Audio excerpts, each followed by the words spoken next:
Tonight on Sleepy Crown, we continue our tranquil journey through the House of Windsor in Part 2, beginning with the courageous reign of the reluctant George VI, who found his voice to lead Britain through its darkest hour and gently arriving at the remarkable era of Queen Elizabeth II, the monarch who defined modern royalty across 7 decades.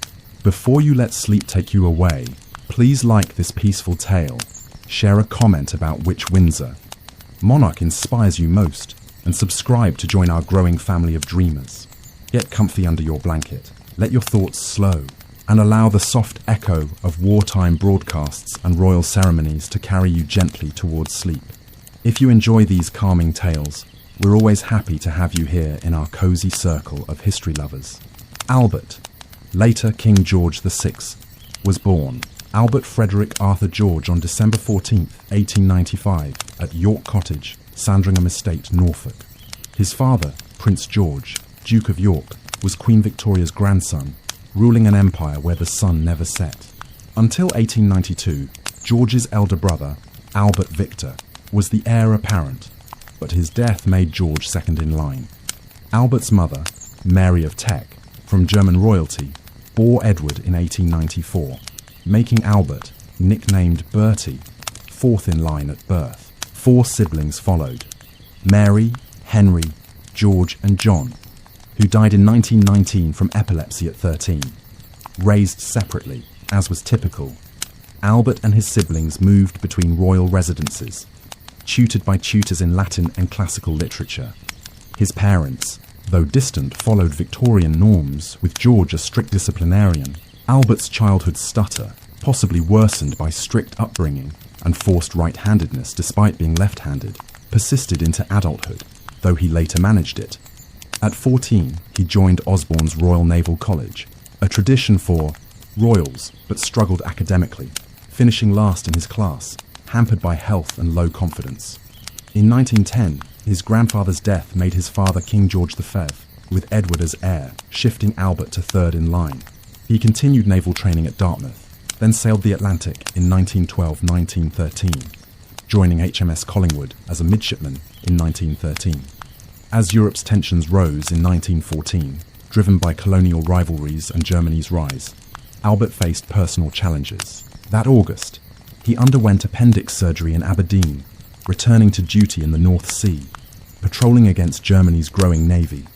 World War I erupted in 1914, sparked by the assassination of Archduke Franz Ferdinand, drawing Britain, France, and Russia against Germany, Austria-Hungary, and the Ottomans. Albert served on Collingwood, but major naval battles were few, unlike the Western Front's trenches. His health and stutter persisted, yet his naval service shaped his resilience, a trait that would define his unexpected path to the throne. Therefore, Albert spent much of late 1914, all of 1915, and into early 1916 on board the Collingwood, undertaking gunnery drills and patrols in the waters north of Scotland, but seeing little active engagement with the enemy. Albert was present for the largest naval clash between Britain and Germany during the war. The Battle of Jutland took place over the course of the 31st of May and the 1st of June 1916 in the waters off the coast of western Denmark and northwestern Germany, as both sides sought to score a tactical breakthrough at sea which might turn the course of the war. The British had the greater number of ships, with just over 150 vessels, 28 of them being the dreadnought battleships, the foremost military vessel of the day, supplemented by nearly 80 destroyer-class ships. The German armada was just under 100 ships, with just 16 dreadnoughts. Over 60% of its vessels were torpedo boats, and the German attack would rely on these scoring a number of hits before they ran out of torpedoes in order for the Germans to emerge from the clash victorious. In the ensuing naval melee, Albert served as a junior officer aboard the HMS Collingwood. He performed well during the battle and was mentioned as such in the dispatches, but the battle was a mixed affair. Overall, as the British and German fleets engaged with each other across a large stretch of sea, the Germans ultimately scored more hits, sinking 14 ships while only losing 11, while the British also lost a disproportionately higher number of destroyers and larger battleships, and over twice as many mariners. As such, the Germans statistically won the Battle of Jutland, but it was a Pyrrhic victory. one in which the Germans lost vital naval resources. In its aftermath, Berlin decided to prioritize submarine warfare, and there would be no second major naval clash of this kind again during the First World War.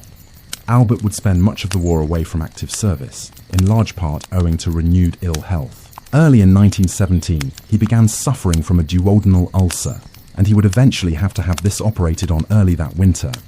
When he returned to duty, it was as part of the burgeoning RAF, the Royal Air Force, which was formed on the 1st of April 1918 as the first independent air force operated by any nation anywhere in the world, a sign of how air warfare had become a central component of military conflict in the course of the war, where at its outset, planes had been used almost exclusively for reconnaissance missions. As a result of this decision, Albert became the first member of the British royal family to hold a pilot's license, while in October 1918, he would fly over the English Channel after being posted to France.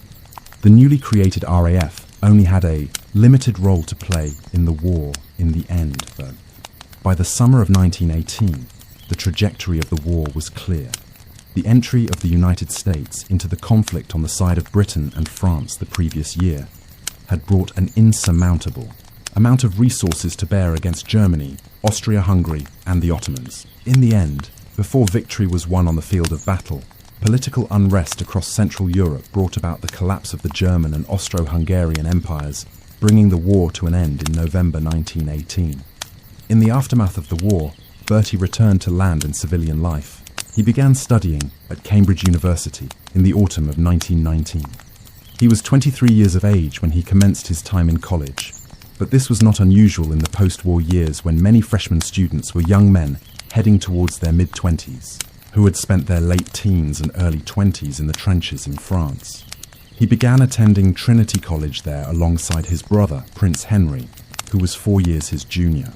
Albert chose to study history primarily, and was tutored by Reginald Lawrence, the editor of the Cambridge Modern History, and an expert on both ecclesiastical history and the French Revolution, though the most substantial scholar to teach Albert at this time was Dennis Robertson, an economic historian and close colleague of John Maynard Keynes, the founder of Keynesian economic theory. At Cambridge, Lewis Gregg, whom Albert had known since his days at Osborne a decade earlier, was employed as Bertie's equerry or royal assistant. They developed a keen friendship over their shared interest in tennis, and the pair would later play together at the championships at Wimbledon. Albert's time at Cambridge, though, was cut short after just 3 terms, as he was increasingly drawn into becoming a working royal in the early 1920s, spending much of his time from 1920 onwards visiting industrial factories and mines across England, as the monarchy sought to establish closer ties to the working classes in Britain, at a time when radical socialism was on the front foot across Europe. Because he was the second son of the king, and at a time when premature death was beginning to decline dramatically, it was expected in the 1910s and 1920s that Albert would never be King of Britain. Therefore, he was given something of a free hand to choose his own marriage partner, a relatively novel development for a monarch's child. Had he been born in the 19th century, for instance, a marriage to a daughter of one of Europe's royal households would most likely have been arranged. Nevertheless, when Albert began an affair in 1919 with Sheila Chisholm, it aroused consternation in the royal establishment.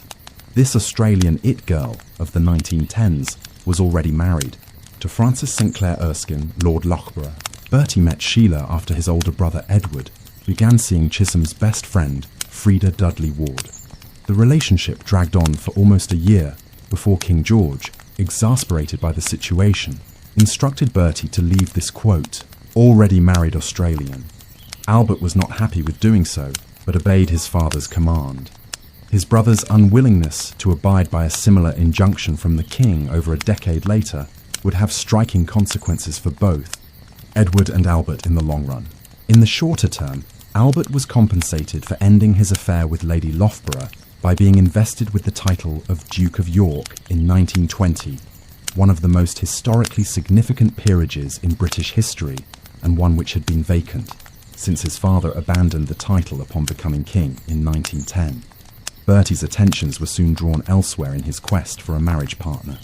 Shortly after ending his relationship with Lady Loughborough, he met Lady Elizabeth Bowes Lyon at an engagement They had known each other as children, but had not crossed paths in several years. By the time they met again, Elizabeth was just entering her 20s, and Albert, by then in his mid-20s, was evidently smitten. He proposed in 1921, but Elizabeth turned down his offer, fearful that entering the royal family and the public gaze that came with it would result in her being stifled and unable to express her true self in years to come. Bertie, though, would not take no for an answer and was determined to woo her. A second marriage proposal came following Albert's sister Mary's wedding to the heir to the Viscount Lascelles in February 1922, at which Elizabeth had acted as a bridesmaid. She again said no, but further months of courtship evidently swayed her, and in January 1923, despite her reservations about entering the royal establishment, she said yes to Albert on his third time of asking. The wedding was swiftly organised, and the couple were married at Westminster Abbey in London on the 26th of April 1923. Thereafter, they proceeded on their honeymoon, at the start of which Elizabeth contracted whooping cough in what she later called a thoroughly unromantic development. Despite this inauspicious beginning, the marriage was to be a notably happy one by the standards of many royal unions, and Albert and Elizabeth had a genuine affection for one another. It was, in many ways, the first modern royal marriage in British history. While the honeymoon might have been interrupted by a bout of whooping cough, there was inevitably a longer diplomatic tour to be undertaken by the couple following their marriage. It was typical for newlywed senior royals at this time to tour the British Empire, so that in an age before television, the people of India, Canada, and many other parts of Britain's dominions could have an opportunity to see the new member of the royal family. This commenced with a visit to Northern Ireland in July 1924, no doubt in an effort to reassure the Unionist community there of Crown support for their continued presence within the United Kingdom, following the establishment of the Irish Free State on the rest of the island during the early 1920s. A tour of Britain's colonies in Africa followed, taking in Kenya, Uganda, and Sudan, as well as Aden in the south of the Arabian Peninsula, though the Duke and Duchess of York avoided Egypt, where the British Governor-General, Sir Lee Stack, had just been assassinated on the streets of Cairo in November 1924. They returned to England for a time thereafter in order for Elizabeth to give birth to their first child in 1926, a daughter named Elizabeth after her mother. She was the first of their two children, with another girl named Margaret following in 1930. As soon as Elizabeth was born in 1926 and her mother had recovered, the Duke and Duchess resumed their tour of Britain's overseas colonies. In 1927, they headed west across the Atlantic. They first visited Jamaica, where Albert notably played a doubles tennis match alongside Bertrand Clark, an all-round sporting figure who had competed internationally in golf, tennis, and cricket. In 1924, Clark had become the first black athlete to compete at the Wimbledon Tennis Championships in London, a tournament which Albert had himself competed at in 1926, partnering his friend and mentor, Louis Greig, the Scottish naval surgeon, who had served as his equerry at Cambridge in the men's doubles event. Admittedly, they were soundly beaten in the first round, but Albert remains the only British royal to have competed at the championships, having done so when the championships were still an amateur event. Albert's decision to play alongside Clark in Jamaica the following year was seen as an inclusive decision that embraced the wider Jamaican population. It was probably simply more in line with Albert's personality that he innocently decided to play a game of tennis, and wasn't considering the political overtones of doing so at all. Thereafter, he and Elizabeth proceeded onwards to the Pacific Ocean, visiting Fiji, New Zealand, and Australia, before returning to Britain after taking in many of the Empire's countries in the mid-1920s. While in Australia, Albert oversaw the formal opening of the newly built Parliament House in the capital city, Canberra. He delivered a speech during this event, one which was well delivered. This would not have been possible just a year or two earlier. Bertie's stutter had not retreated with the passage of the years, and by the mid-1920s had become a problem. When he had given the closing speech at the British Empire exhibition at Wembley in October 1925, the ceremony had been an endurance test for both Albert and his listeners, with the Duke struggling to deliver his lines. In its aftermath, he determined to do something to confront the stutter which had plagued him since his youth. Thus, Although the acclaimed film The King's Speech depicts Albert as having employed him much later in the lead-up to and opening stages of the Second World War, it was actually in 1926 that Bertie first began working with Lionel Logue, an Australian former stage actor turned speech and language therapist. Logue's methods were unusual by the standards of the 1920s, and he was considered a quack by many in the medical community. But his regimen of daily vocal exercises and conscious relaxing of the throat muscles proved enormously successful in Albert's case. Already, when he had opened the Parliament House in Canberra in 1927, the Duke's speech was much improved, and his voice did not falter on that occasion. He continued to work with Logue intermittently over the next 20 years, and in 1937, at the time of his coronation, he honoured the Australian by making him a member of the Royal Victorian Order, with promotion to the rank of Commander in 1944 more. Broadly, Albert grew into himself in the 1920s. He was a changed man following his marriage and after becoming a father, and unlike his own father and grandfather, his parenting style was a warm, modern one, rather than being a cold, distant presence in his daughters' lives. The family originally lived at White Lodge in Richmond Park in London, but they moved to a more modest home in Piccadilly in 1926. During these years, the Duke and Duchess became known for their philanthropy. Bertie, for instance, founded the Industrial Welfare Society, through which he met with trade unionists and other leaders of industrial workers to try to gain a greater understanding of the material existences of Britain's workers and how their lot could be improved at a time when industrial communities in much of England and Scotland still suffered from striking deprivation. Bertie became known as the foreman to his family. Such was his interest in labour issues. He also established the Duke of York's camps, through which boys from working-class communities and public schools competed in a wide range of events. These were a forerunner of the Duke of Edinburgh Awards, latterly established by his son-in-law, Albert, took a great personal interest in them and attended the camps every year in the late 1920s and throughout the 1930s. Except for 1934 when he was ill. In the late 1920s and early 1930s, Albert and Elizabeth must surely have believed that their lives would continue on the same trajectory as they had been on since their marriage. They would continue to play prominent roles in representing the royal family as Duke and Duchess of York. But the assumption was there that Bertie's older brother Edward would eventually marry, become king, produce an heir, and the royal line would continue through his family. However, by the early 1930s, it was imperative for Edward to marry at some point, as he neared his 40th year. It was worrying for both the king and the government to discover in the course of the mid-1930s that Edward's attentions had actually landed on Wallis Simpson, an American divorcee who had come to England following her marriage in 1928 to Ernest Aldrich Simpson, an American businessman with extensive dealings in England. Edward and she had first met in 1932, and gradually entered into an extramarital affair.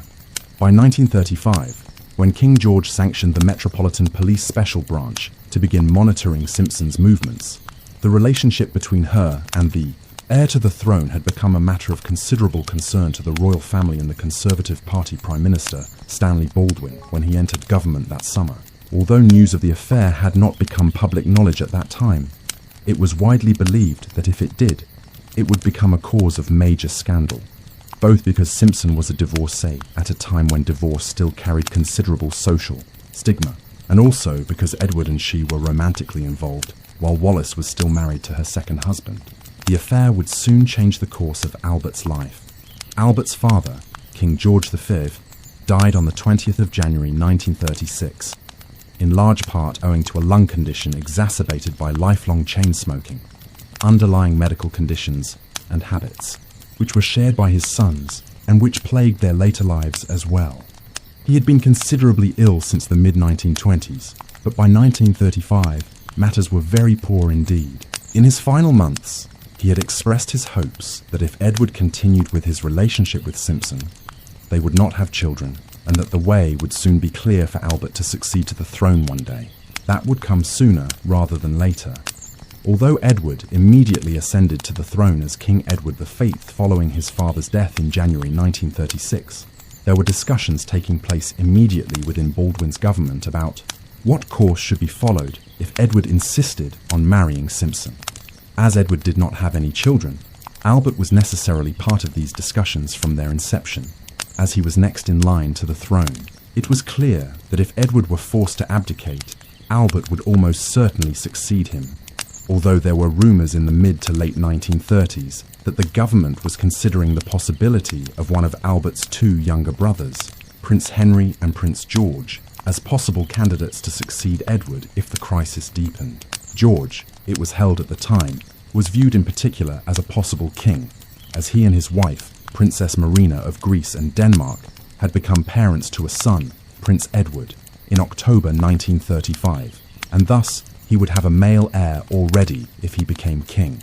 However, there is no evidence to suggest that the idea of Henry or George succeeding Edward was ever seriously entertained by Baldwin's government, and the plan from the very start of the abdication crisis was for Albert to succeed his brother if Edward ended up renouncing his throne. Edward's coronation was planned for the 12th of May 1937. He would not remain as king long enough for it to be held, though. The first months of his reign saw a growing standoff with Baldwin concerning his relationship with Wallis Simpson. Edward was seemingly determined to marry her, and for her part, Wallis was taking steps to divorce her second husband in advance of marrying Edward. She had informed friends that she expected to be crowned as queen the day that Edward was crowned as king. This would not be the case. Baldwin was utterly opposed to Edward's proposed marriage, and in the autumn of 1936 began liaising extensively with the wider royal family, particularly Bertie, who was reluctantly acclimatizing himself to the reality of succeeding his brother within a matter of weeks, a development which he had no desire to see occurring. News of the affair eventually broke, and it was made known to the nation in the newspapers on the 2nd of December 1936. Thereafter, despite efforts by some senior members of Parliament, such as Winston Churchill, to support Edward's right to marry whom he pleased, it became abundantly clear that Parliament sided with Baldwin's approach. Pressured into making a swift decision, Edward agreed to abdicate rather than end his relationship with Simpson. He did so on the 11th of December, upon which Albert succeeded as King of Britain and Emperor of India, taking the regnal name George, fixed in honour of his father. He was a reluctant king and later revealed that when he had to visit his mother and tell her the news of the abdication and his assumption of the throne, he wept. George rose to the position of king well. His style of rule was modest and undramatic, in stark contrast to the controversy and drama which had surrounded Edward as Prince of Wales and during his brief time as king. Over the next 15 or so years, he would fulfill the role of monarch, and its constitutional remit very well, rarely exceeding the role which the monarchy was largely confined to by the middle of the 20th century, which was to represent the royal establishment well and act in a ceremonial capacity. Nevertheless, this was still an important function, particularly so when Britain entered a period of extreme hardship from the autumn of 1939 onwards. Moreover, George's modest and unassuming personality was a good foil to the larger-than-life character of Winston Churchill as Prime Minister when war would come just a few years into his reign. Politically, George was conservative in his views, but not staunchly so, and was well suited to overseeing the gradual modernization of the country, both socially and culturally. George had come to power at a time when the political map of Europe was in flux. Following the end of the First World War in 1918, the continent had experienced 5 years of brutal revolutions and civil wars in regions like Russia, Turkey, Poland, Ireland, and Germany. But eventually, in 1923 and 1924, the chaos subsided, and several years of major economic growth and prosperity followed. This was checked by the Wall Street crash in the autumn of 1929 and the Great Depression, which followed. As renewed political turmoil arose across Europe, many countries turned to more extreme politics. In Central Europe, in particular, far-right, nationalist and fascist parties had emerged to claim power in countries like Austria, Hungary, and above all Germany, where the Nazis led by Adolf Hitler seized power early in 1933. Conversely, Eastern Europe was dominated by the totalitarian Soviet Union led by Joseph Stalin. Those few countries which retained a democratic governmental system were threatened by the vying forces of fascism and communism, and shortly before George succeeded to the throne, A bitter civil war had broken out in Spain between these left and right-wing political forces. The task before Britain in the first years of George's reign was to navigate this difficult political environment, preventing the rise of both the British Union of Fascists under Oswald Mosley and excessive social unrest wrought by the political left. And George's task in acting as head of state at this time was not helped by Edward and Wallace's decision to undertake an unofficial tour of Nazi Germany in the autumn of 1937, one in which Edward clearly displayed his appreciation of German National Socialism. When George became king, Britain was at a crossroads in terms of how to approach the German threat. It could begin rearming rapidly in order to deter Germany from further aggression, or try to appease Hitler and the Nazis by granting them concessions, principally in the shape of reversals of some of the more punitive aspects of the Treaty of Versailles, which had brought the First World War to an end. George was in many ways a favourer of appeasement, but the principal architect of this approach was Neville Chamberlain, who succeeded Baldwin in May 1937 when he stood down as Prime Minister. Chamberlain continued a policy of slow rearmament, while also allowing Germany to re-emerge as the major power in Central Europe. Thus, few objections were raised when the Anschluss, the union of Germany and Austria, into a Greater Germany, was undertaken by the Nazis in March 1938, in direct violation of the peace treaties which had brought the war to an end. George supported Chamberlain in this approach, but in doing so he was actually following the constitutional remit of the monarchy by the 1930s, which was to support the government of the day and its decisions, regardless of whether or not those same policies ran contrary to the monarch's own views. In one instance, and a particularly significant one at that, George did directly associate himself with Chamberlain's policy. Following the annexation of Austria in the spring of 1938, the Nazis had turned their attention to the Sudetenland, the German-speaking region of western Czechoslovakia, making claims to this territory. Eventually, a diplomatic conference was convened to be held in Munich in September 1938. In the lead-up to it, George offered to write directly to Hitler to try to appeal to him as one ex-serviceman to another to prevent war. This was well intended, though considerably naive in retrospect. When Chamberlain reached an agreement with Hitler at Munich to allow Germany to annex the Sudetenland in return for a promise of no further aggressive actions or claims on its neighbour's territory, George sent him a message requesting him to visit Buckingham Palace immediately on his return to England, so that the king could express his immense congratulations on what he perceived to be a major diplomatic victory. The appearance of the monarch and the Prime Minister on the balcony of Buckingham Palace, together when Chamberlain arrived in England, was a striking statement about their combined belief in the success of appeasement. But they would soon realise how misguided their faith in the agreement reached at Munich was. In the summer of 1939, despite the troubled political headwinds in Europe, George and Elizabeth headed across the Atlantic Ocean and visited the United States. The tour of the US was undertaken on the invitation of President Franklin D. Roosevelt, occurring between the 7th and 12th of June. It has significance as being the first time that a British monarch had ever visited the country.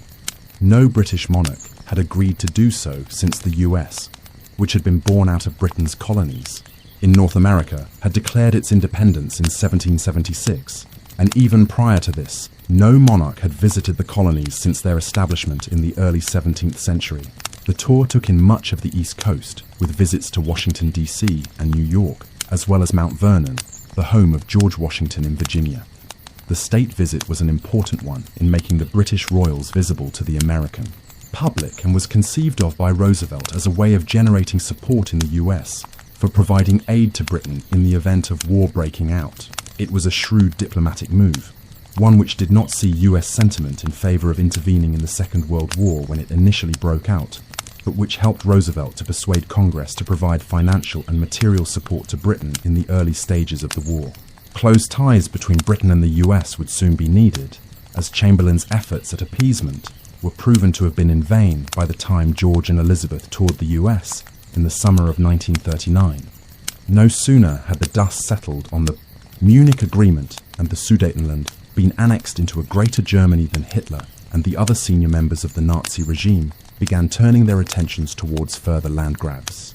The winter of 1938 was relatively calm, but the following March, the Munich Accords were torn up as German troops entered Czechoslovakia and occupied the country, which became a protectorate of Nazi Germany. Just days later, the city of Memel, on the Baltic Sea coast, was annexed after being threatened with an aerial bombardment by the German Foreign Minister, Joachim von Ribbentrop.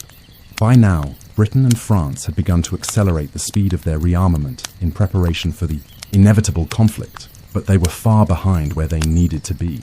The Nazis were aware of this and consequently accelerated their own march to war.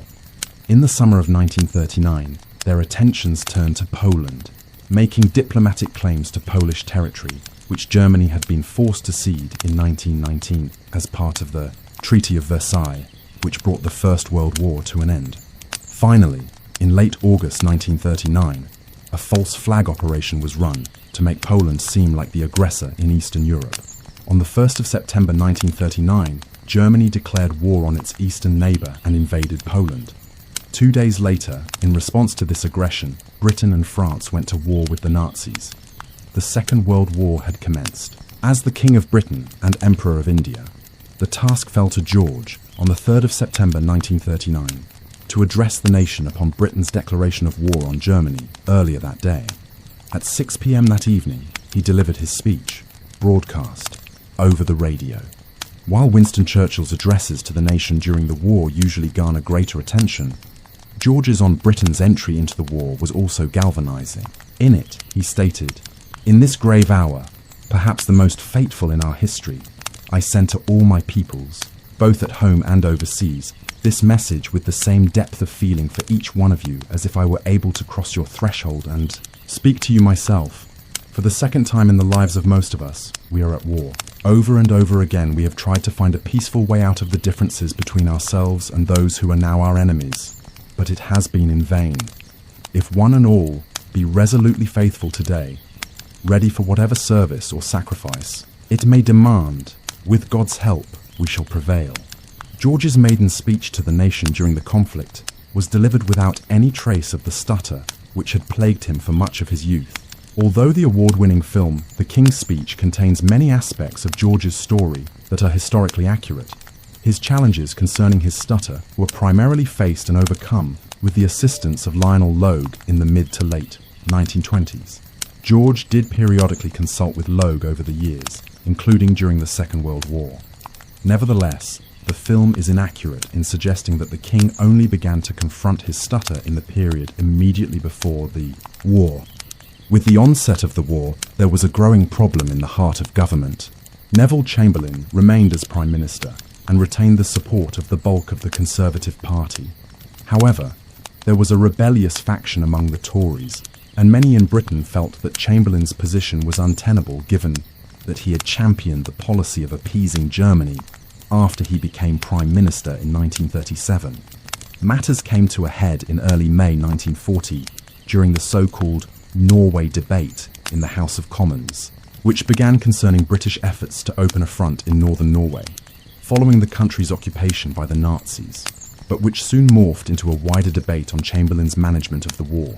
It became clear that he could not remain on as Prime Minister, but there was a debate as to who should succeed him, with some favouring Winston Churchill, a long-standing conservative critic of the Nazis and appeasement, and others supporting the candidature of Lord Halifax, an ally of Chamberlain's who was not entirely opposed to negotiating peace terms with Germany.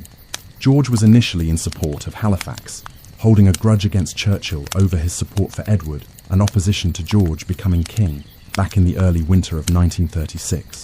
However, as events unfolded in the early summer of 1940, it became clear that Churchill was the candidate who could command cross-party support in Parliament, and on the 10th of May 1940, George asked Churchill to form a new government. The case was urgent, as the Germans had invaded Belgium and the Netherlands that morning, heading towards France. A cross-party coalition government conceived on the widest basis was soon established. Though he opposed Churchill's ascent as Prime Minister initially, once he occupied 10 Downing Street, the relationship between George and Winston became one of the closest between any British monarch and Prime Minister in modern history. The exigencies of the war ensured that they had to meet regularly, and they soon bonded over their common interest in the Navy, Churchill having served as First Lord of the Admiralty during the First World War, while George was at sea in the North Atlantic. Things grew from there.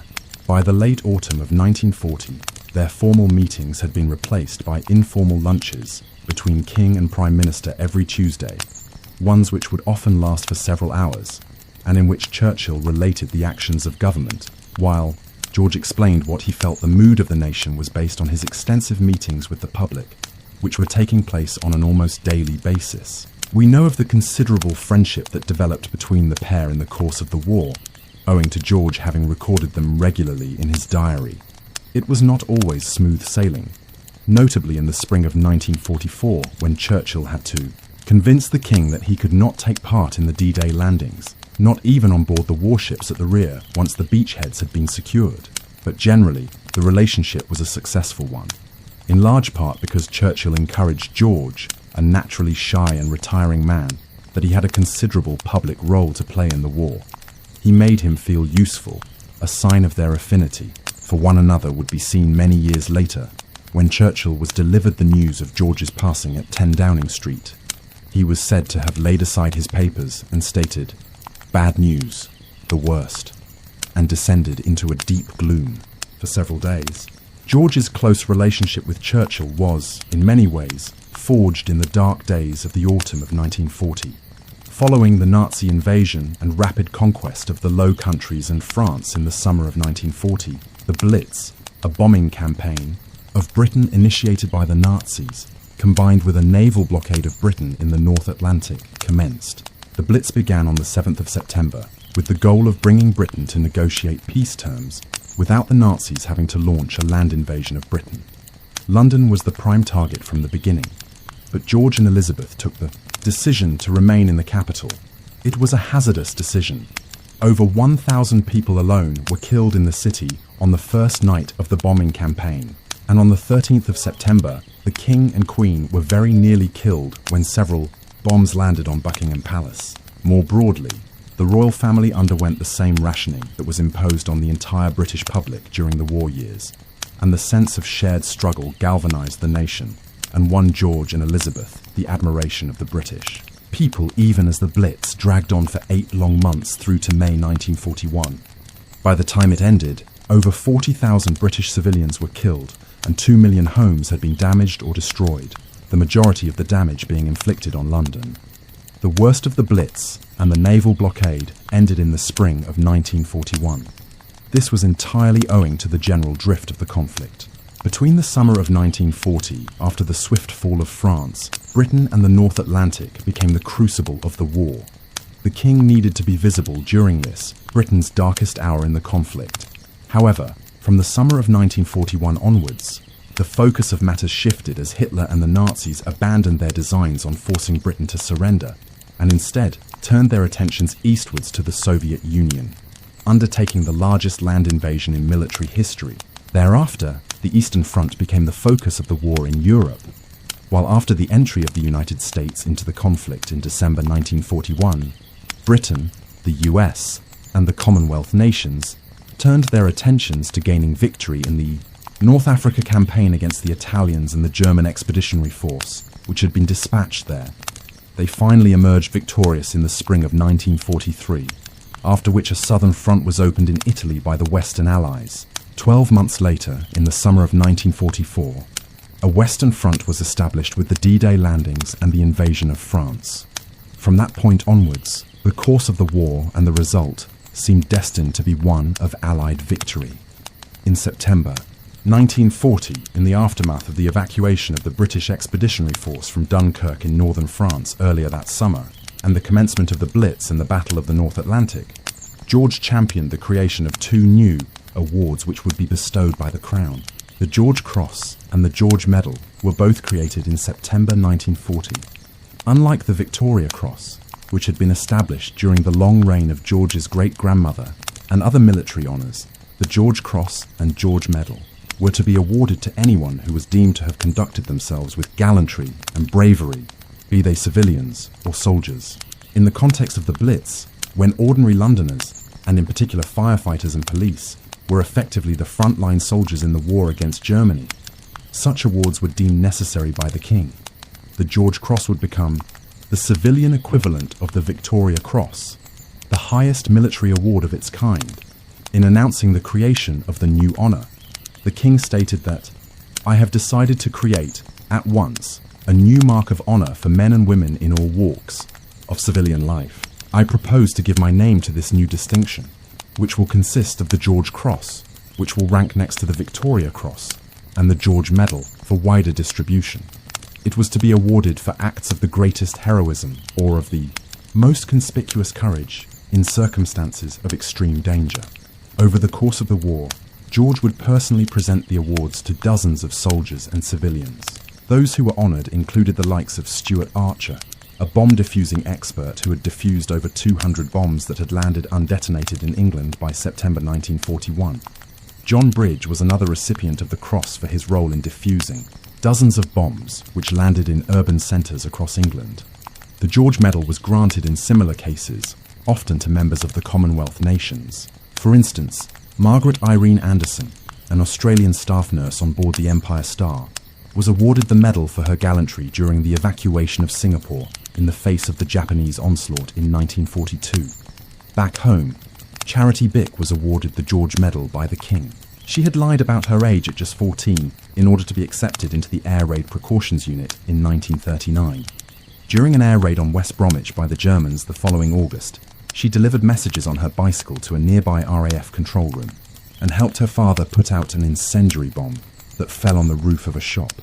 In awarding these honours to individuals like Archer, Bridge, Anderson and Bick, George galvanised public sentiment to continue the struggle against Germany during the dark days of late 1940 and early 1941, when Britain stood largely alone against the Nazi threat. George and Elizabeth contributed to the war cause in other ways. From 1940 onwards, the King and the Queen Consort were regular visitors to hospitals and various fronts in England and further afield. From the summer of 1940 onwards, they regularly visited sites of extensive bombing raids to console the victims' relatives and to meet the wounded. Often, these duties were divided up, with George heading for military bases and Elizabeth touring London's hospitals and those in the other major cities. One might look at these as merely symbolic gestures, but symbolic gestures at a time of civilian endurance were what was needed at the time, and the King and Queen earned plaudits for their very visible public presence throughout the Blitz and the remainder of the war. As the focus of the conflict shifted away from Britain in 1941 and the Western Allies began taking the offensive on several fronts, George often left England, heading to the front lines in North Africa and the island fortress of Malta in 1943, and visiting France, the Low Countries, and Italy in 1944, after the southern and western fronts had been opened. By 1944, the war was entering its final stages, as Germany found itself being advanced on from the east by the Soviets, and from the south and west by the Western Allies. George did not play an entirely silent role in these affairs. He made some contributions towards Allied strategy, notably in 1943, when he proposed that the Allies should forego opening a new front in France in favour of pushing resources into the southern front in Italy, a strategy which Churchill was considerably in favour of and sent along to the military chiefs of staff. In the end, though, George saw the logic of opening a front in northern France, and on the evening of the D-Day landings, he delivered a rousing broadcast in which he recalled the grim position Britain had been in 4 years earlier, before stating that, quote, "Once more, a supreme test has to be faced. This time, the challenge is not to fight to survive, but to fight to win the final victory for the good cause." That eventual victory would take another 11 months to secure. But in the end, as Soviet troops closed on central Berlin and British, American, Canadian, and other Allied soldiers fanned out across Germany, Hitler killed himself, and the Nazis surrendered on the 8th of May 1945. On that VE or Victory in Europe Day, George and the rest of the royal family appeared on the balconies of Buckingham Palace to celebrate with the British public the end of the near 6-year-long struggle. With victory in the war, George's role shifted from being Britain's war leader to overseeing the rapid dismantling of its empire. Promises had been made during the war to many interested parties concerning increased autonomy as the reward for helping Britain in its struggle against Nazi Germany and the Empire of Japan. In particular, the Cripps mission of 1942 to India had promised the Indian National Congress leaders, such as Mahatma Gandhi, that India would be allowed to hold elections and have greater self-determination in the aftermath of the conflict, if it committed fully to aiding Britain in its hour of need. Now, the debt fell due. In 1947, India was granted its independence, and the British Raj was divided up, so that the Muslim-majority areas in the northwest and northeast became the new state of Pakistan, though the province of East Bengal would later become the independent nation of Bangladesh. George briefly remained as Emperor of India even after independence, but the title was abolished entirely in 1948, though India and Pakistan would remain as members of the British Commonwealth. Thus, in the second half of the 1940s, George was overseeing the first steps of the post-war transition from the Empire to Commonwealth, including the 1949 London Declaration, which was pursuant from India's declaration of itself as a republic, and the removal of George as head of state of that Commonwealth nation. George was cautiously in favour of this move, provided India remained a Commonwealth nation, though the episode did see the Republic of Ireland leave the Commonwealth entirely. The further dismantling of Britain's empire would gather pace in the 1950s, particularly from 1957 onwards, when the first wave of decolonisation spread across Africa. By the mid-1960s, Britain would relinquish much of its control of its territories in regions like Kenya, Uganda, Nigeria, and Rhodesia, many of which new nations in turn became members of the Commonwealth. But George would not live to see this. His health was deteriorating already in the late 1940s, though he was only just after entering his 50s. Like his father before him, his lifelong chain smoking had taken its toll on his health, as had the stresses of the war years. Moreover, by the late 1940s, he was suffering from several circulatory problems, including Buerger's disease, which leads to clotting of small and medium arteries, and which is also exacerbated by smoking. By 1949, matters were serious, and a planned tour of some of the Commonwealth nations had to be cancelled, while for a time it was feared that George would have to have one of his legs amputated. Unsurprisingly, by this time, his eldest daughter and the heir presumptive to the throne, Elizabeth, who was only 23 years of age, was carrying out more and more royal duties by the end of the decade. Matters did not improve into the 1950s.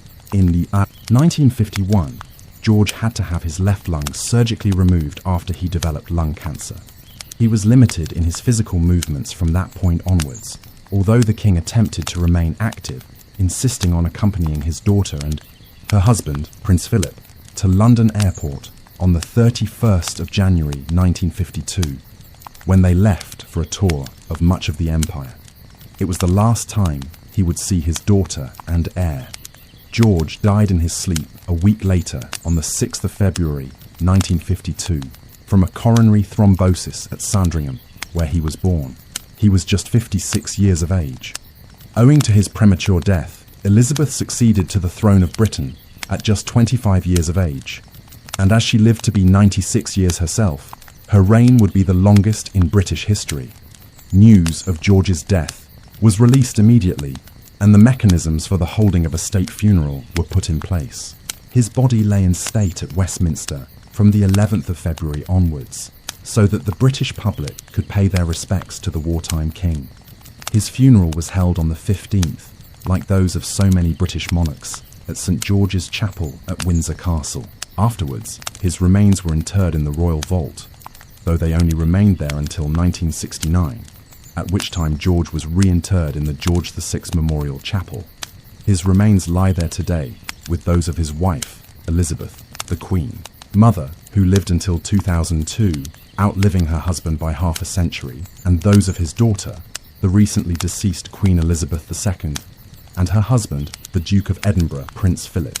George VI led Britain through one of the most consequential periods in world history, and arguably the most significant in Britain's long imperial story. For much of 1940 and 1941, the country was the only major power standing against Nazi Germany and the fascist threat. In that dark moment, the country needed leadership. It is generally understood to have come from Winston Churchill, but there was also George and Elizabeth as his queen consort, who acted as figureheads in the struggle against the Blitz and the blockade of Britain by Germany. He rose extremely well to that occasion. Moreover, it came from a man who was never supposed to become king, his older brother's love life and, to a certain extent, his difficult personality having combined to ensure that his reign was short. He won, and Edward had to abdicate in favour of George in December 1936. When he did become King of Britain, George cannot be said to have been a philosopher king or a particularly forceful personality, but he offered a steady hand and humility at the helm of state, which was fitting for the time period in which he became monarch. Overcoming his own personal limitations, he won the respect of the British people throughout the war, developed a close relationship with Churchill, and managed the transition from empire to Commonwealth well in the aftermath of the conflict. Tragically, his physical decline ensured that his reign was cut short and that his last years were spent in considerable pain. He should be remembered as a modest and humble but effective king. What do you think of King George VI? Was it a good thing that he became King of England and that Edward abdicated the throne in 1936? Please let us know in the comments section, and in the meantime, thank you very much for watching. Elizabeth Windsor, later Queen Elizabeth II, was born April 21st, 1926, in London.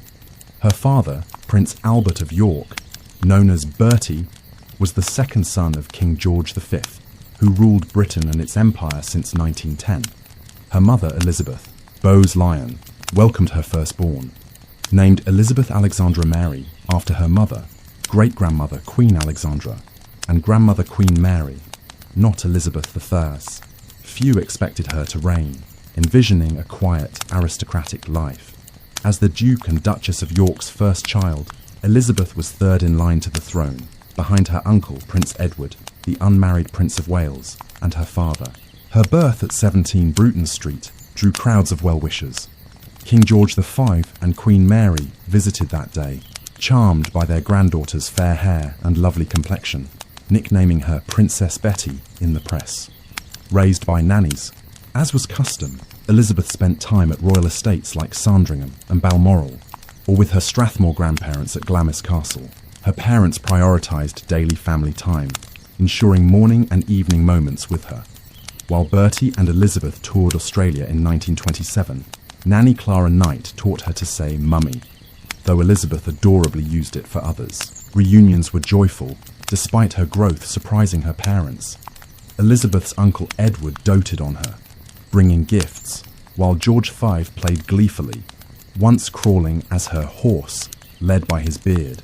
She called him Grandpa England, and her toddler mispronunciation, Lilibet, became her lifelong nickname.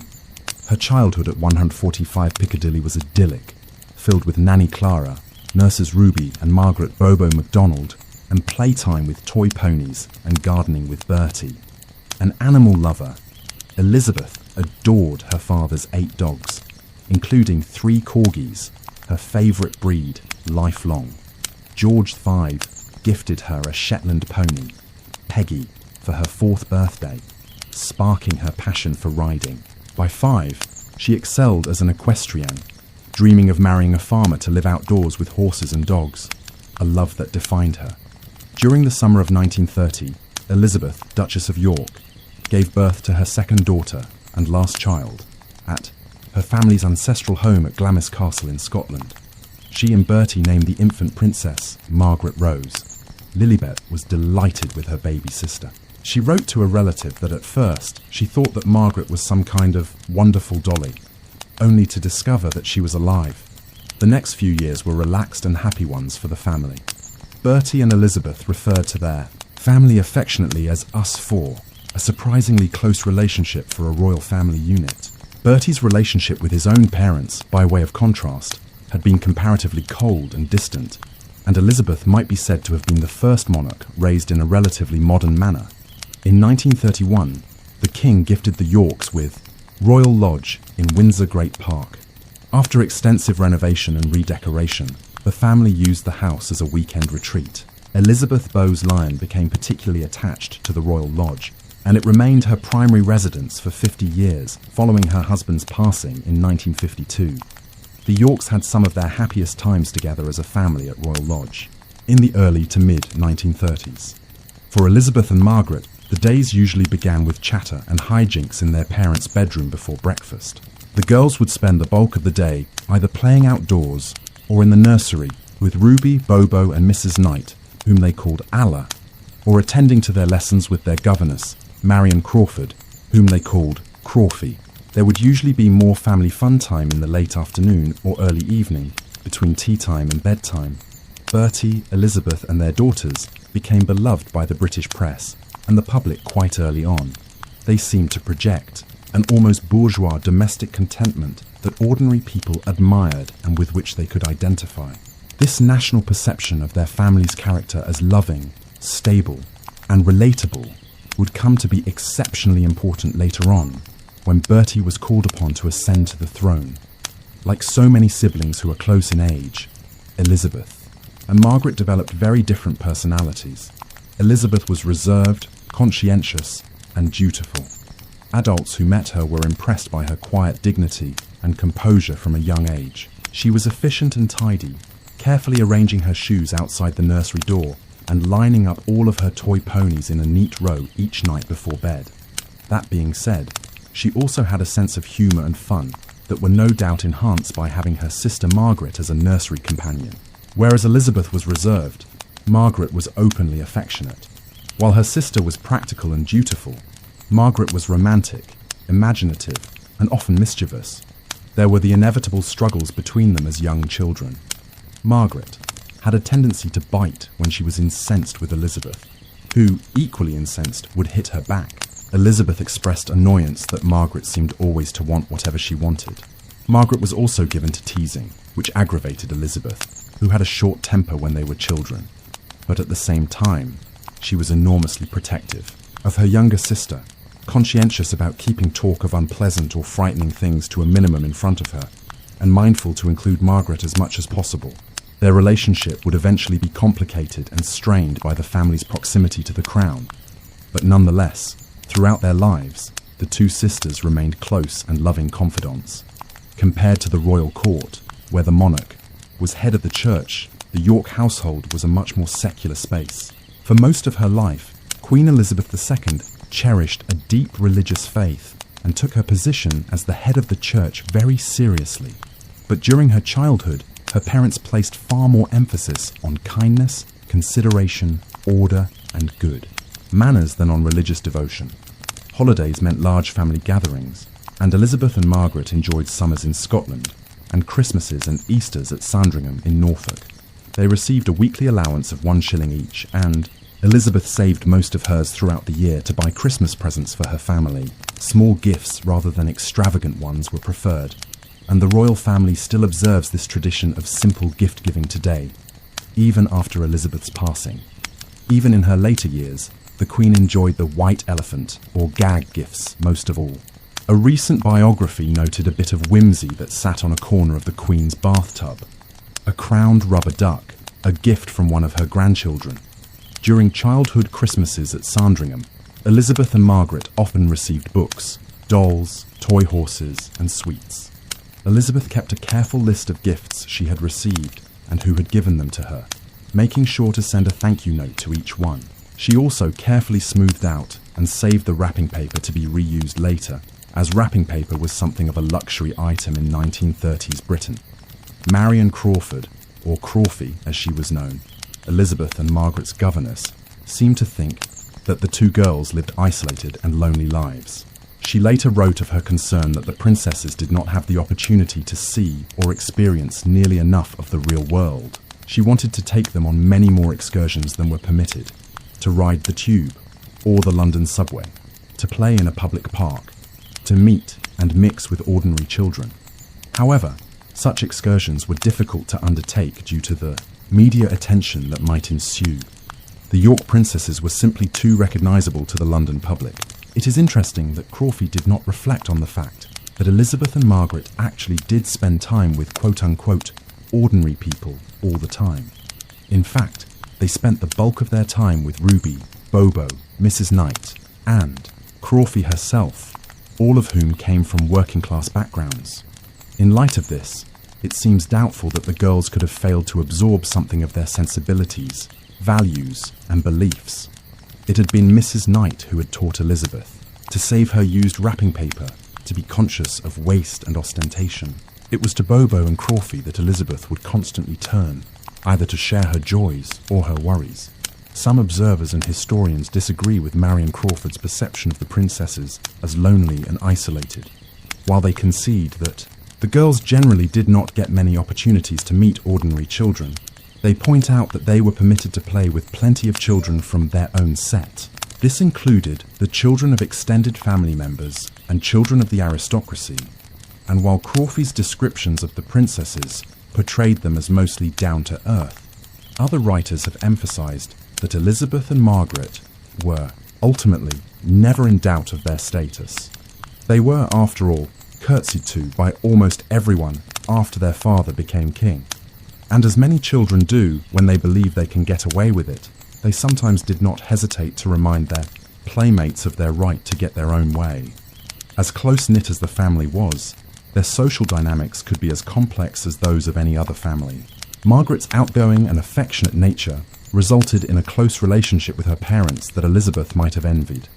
Additionally, as the elder daughter, the expectations of Elizabeth were higher and became increasingly so as the family's proximity to the throne shifted in the ensuing years. On the other hand, Elizabeth had a stronger affinity with other members of the royal family as a child, including her grandparents, King George V and Queen Mary, than Margaret did. The sensible and pragmatic Queen Mary felt a special kinship to her eldest granddaughter, whose personality and outlook on life strongly resembled her own. Members of the family were often impatient with Margaret, seeing her as having a difficult character, distrusting her conspicuous high-spiritedness, her frankness, and her passion. Reserved, neat, practical, and dignified, Elizabeth had more in common with her grandparents. Despite the difficult dynamics that seem to afflict all families, Elizabeth and Margaret had a relatively happy childhood, and a surprisingly quiet, slow, and predictable one considering their status as royals. The fact that Elizabeth, nor those around her, ever expected her to be the Queen of Britain is evident from the approach to her education. With Crawford, she and Margaret studied English literature and history. In subsequent years, they received regular lessons from a French instructor, but this was largely the extent of their formal academic training in their earlier years. King George V was opposed to the idea of the princesses attending school, and his sons David and Bertie agreed. They believed there were too many public relations pitfalls involved. For example, which school should they choose, and how could they avoid offending other educational institutions? How could the princesses pursue a normal education while being constantly singled out and scrutinized? Additionally, Bertie remembered his own awkward and painful experiences of being bullied at school, of being pressured to succeed, and he was eager to give his daughters an easier, more carefree childhood and to keep them sheltered as long as possible. Although one can readily understand his protective impulse, Bertie almost certainly underestimated his daughters. Even as young girls, they were far more confident and self-possessed than Bertie had been at their age, and both might have benefited greatly from being able to attend school and receive a more varied and challenging education.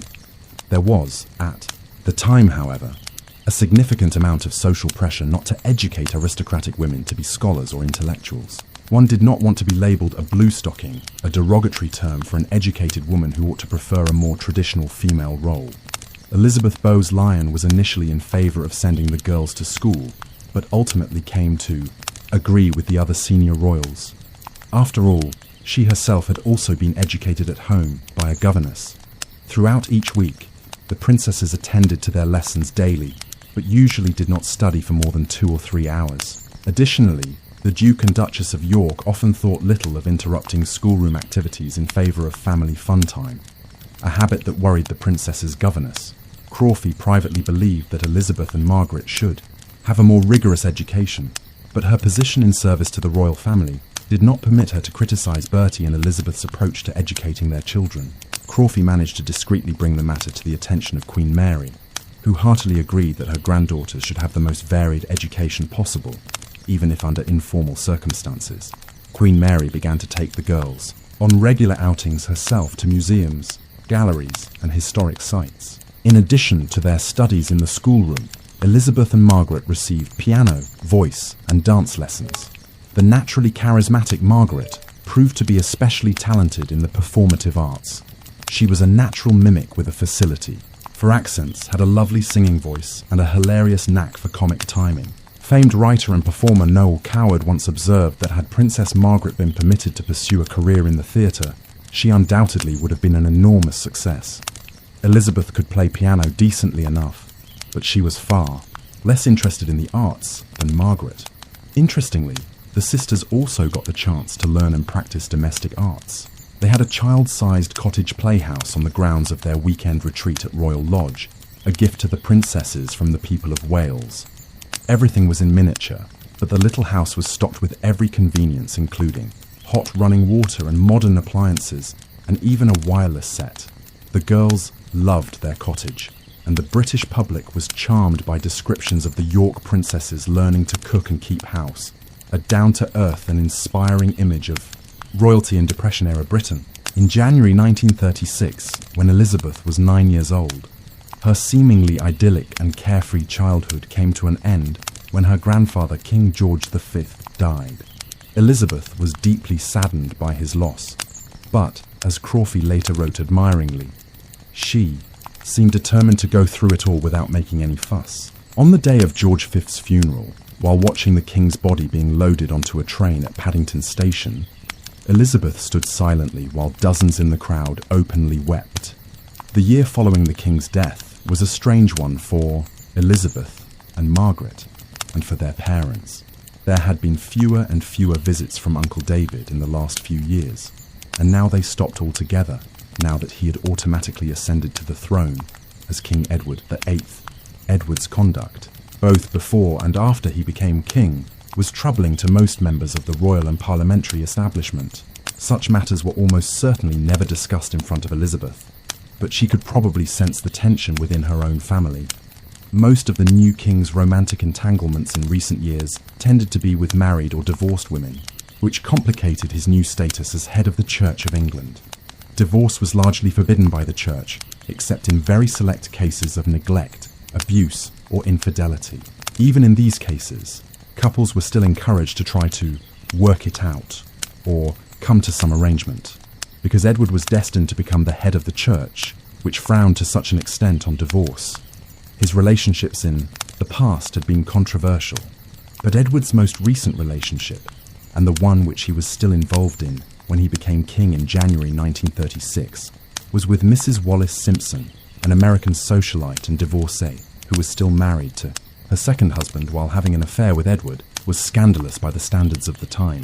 Nevertheless, Edward was determined to marry her, but most members of the British political establishment were overwhelmingly opposed.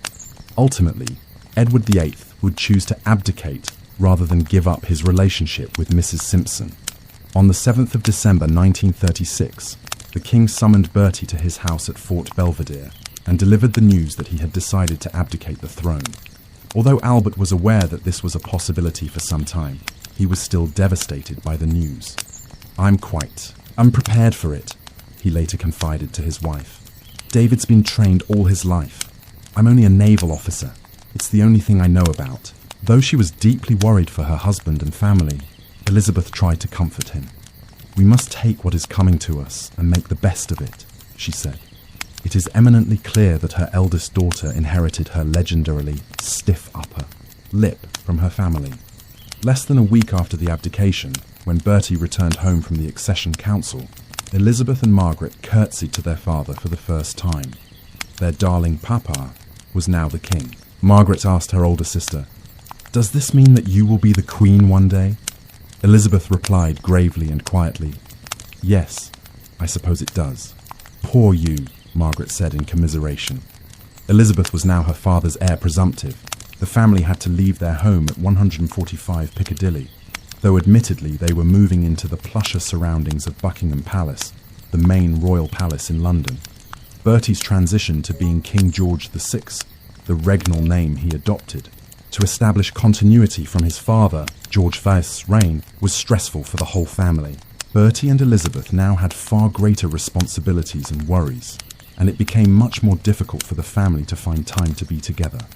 Part of the problem was simply the sheer size of Buckingham Palace. People here need bicycles.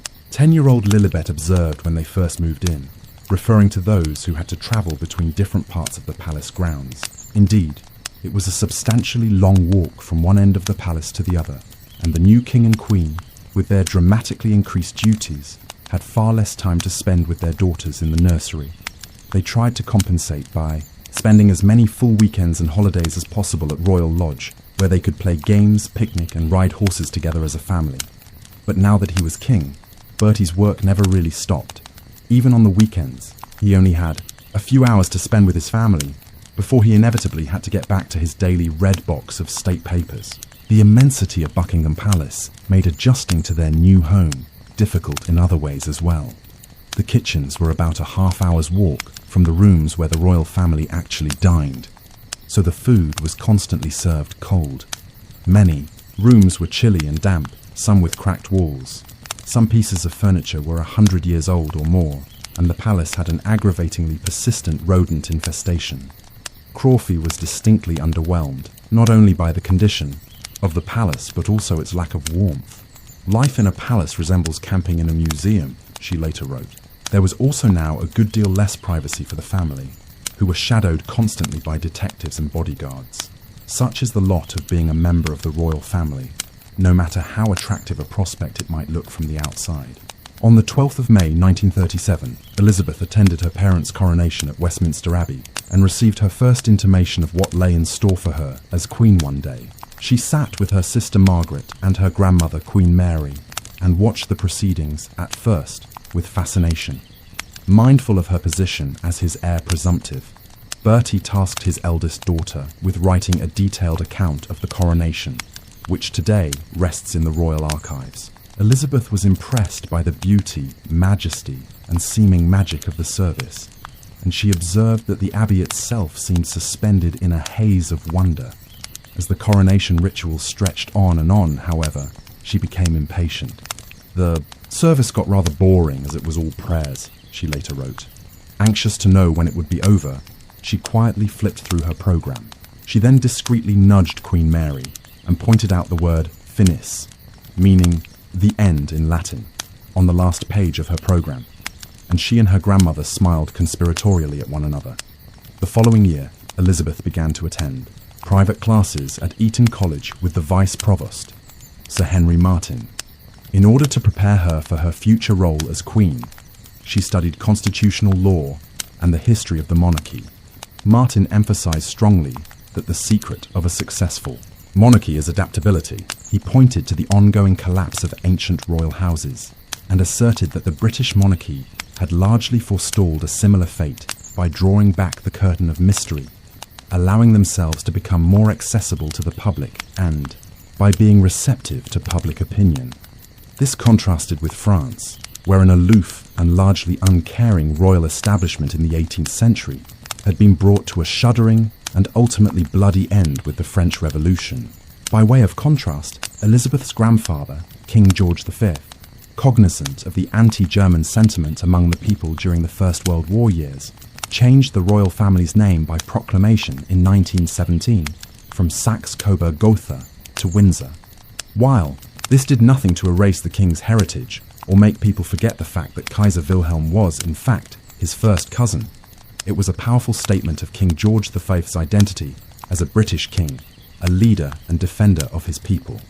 Another key aspect of Sir Henry Martin's instruction was his emphasis on the importance of broadcasting, which, since the reign of George V, has remained one of the primary means the royal family uses to connect with the public, from radio in George's time to television speeches, interviews, and in-depth documentary films in more recent decades.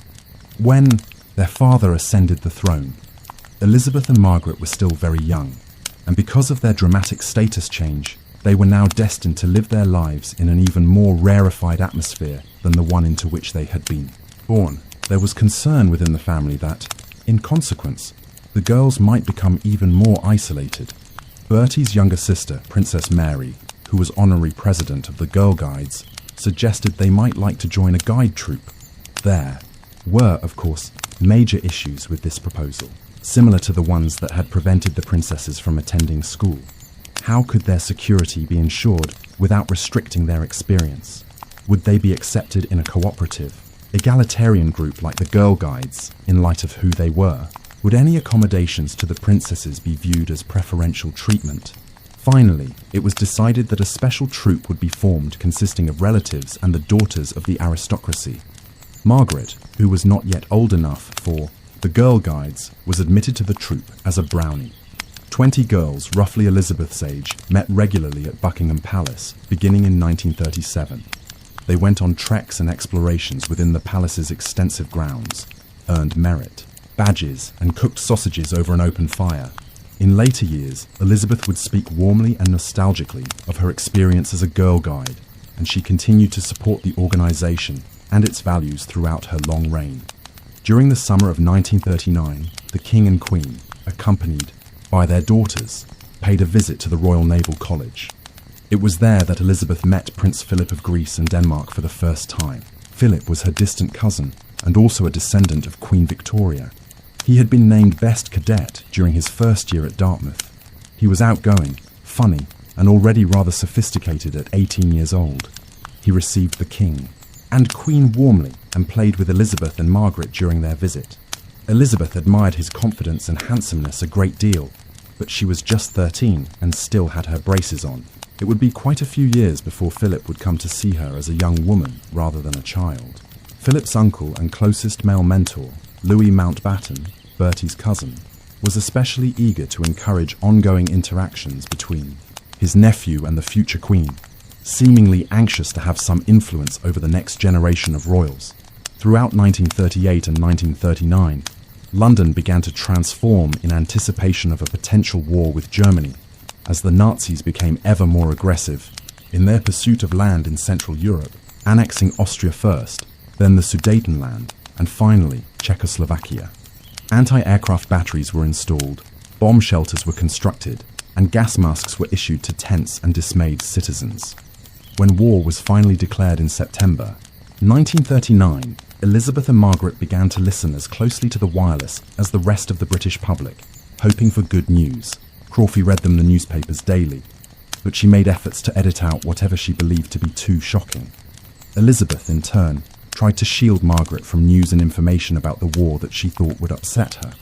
Elizabeth was encouraged to try to continue as normal, but she was as eager to contribute to the war effort and do her bit in the unfolding crisis as were many young people of her generation. She and Margaret organised weekly sewing parties in their schoolroom during the fall of 1939 and the spring of 1940 to produce goods for the war effort. The King and Queen insisted that they and their daughters should follow the rationing requirements, although they still enjoyed the privileges of having game from their own estate and fresh produce from the gardens. During the autumn of 1940, the princesses were secretly sent to live at Windsor Castle for the duration of the war, since it was the most well-defended royal residence. This was in keeping with government policy, which saw London emptied of the vast majority of its children and elderly people during the Blitz. The bombing campaign by the Germans between the autumn of 1940 and the early summer of 1941. Bertie and Elizabeth made an effort to spend as many weekends as possible at Windsor, but because they remained at Buckingham Palace for most of the week, it was a worrisome and confining adjustment for two young girls. There were blackout curtains at every window, lights were kept as low as possible, and a small group of carefully chosen soldiers stood guard, ready to take the princesses to an undisclosed safe house should an attack occur. The British media, as anxious as the government to protect the princesses, made no effort to uncover or expose their whereabouts. Newspapers reported only that they were safe and staying at an undisclosed location somewhere in the country. For 5 years, Elizabeth and Margaret tried to carry on as normal, attending to their lessons daily. But there were now all kinds of new and frightening realities to confront, including preparation for air raids. They tried to distract themselves by exploring the castle and playing hide-and-seek. The staff tried to keep them as occupied as possible and treated them kindly.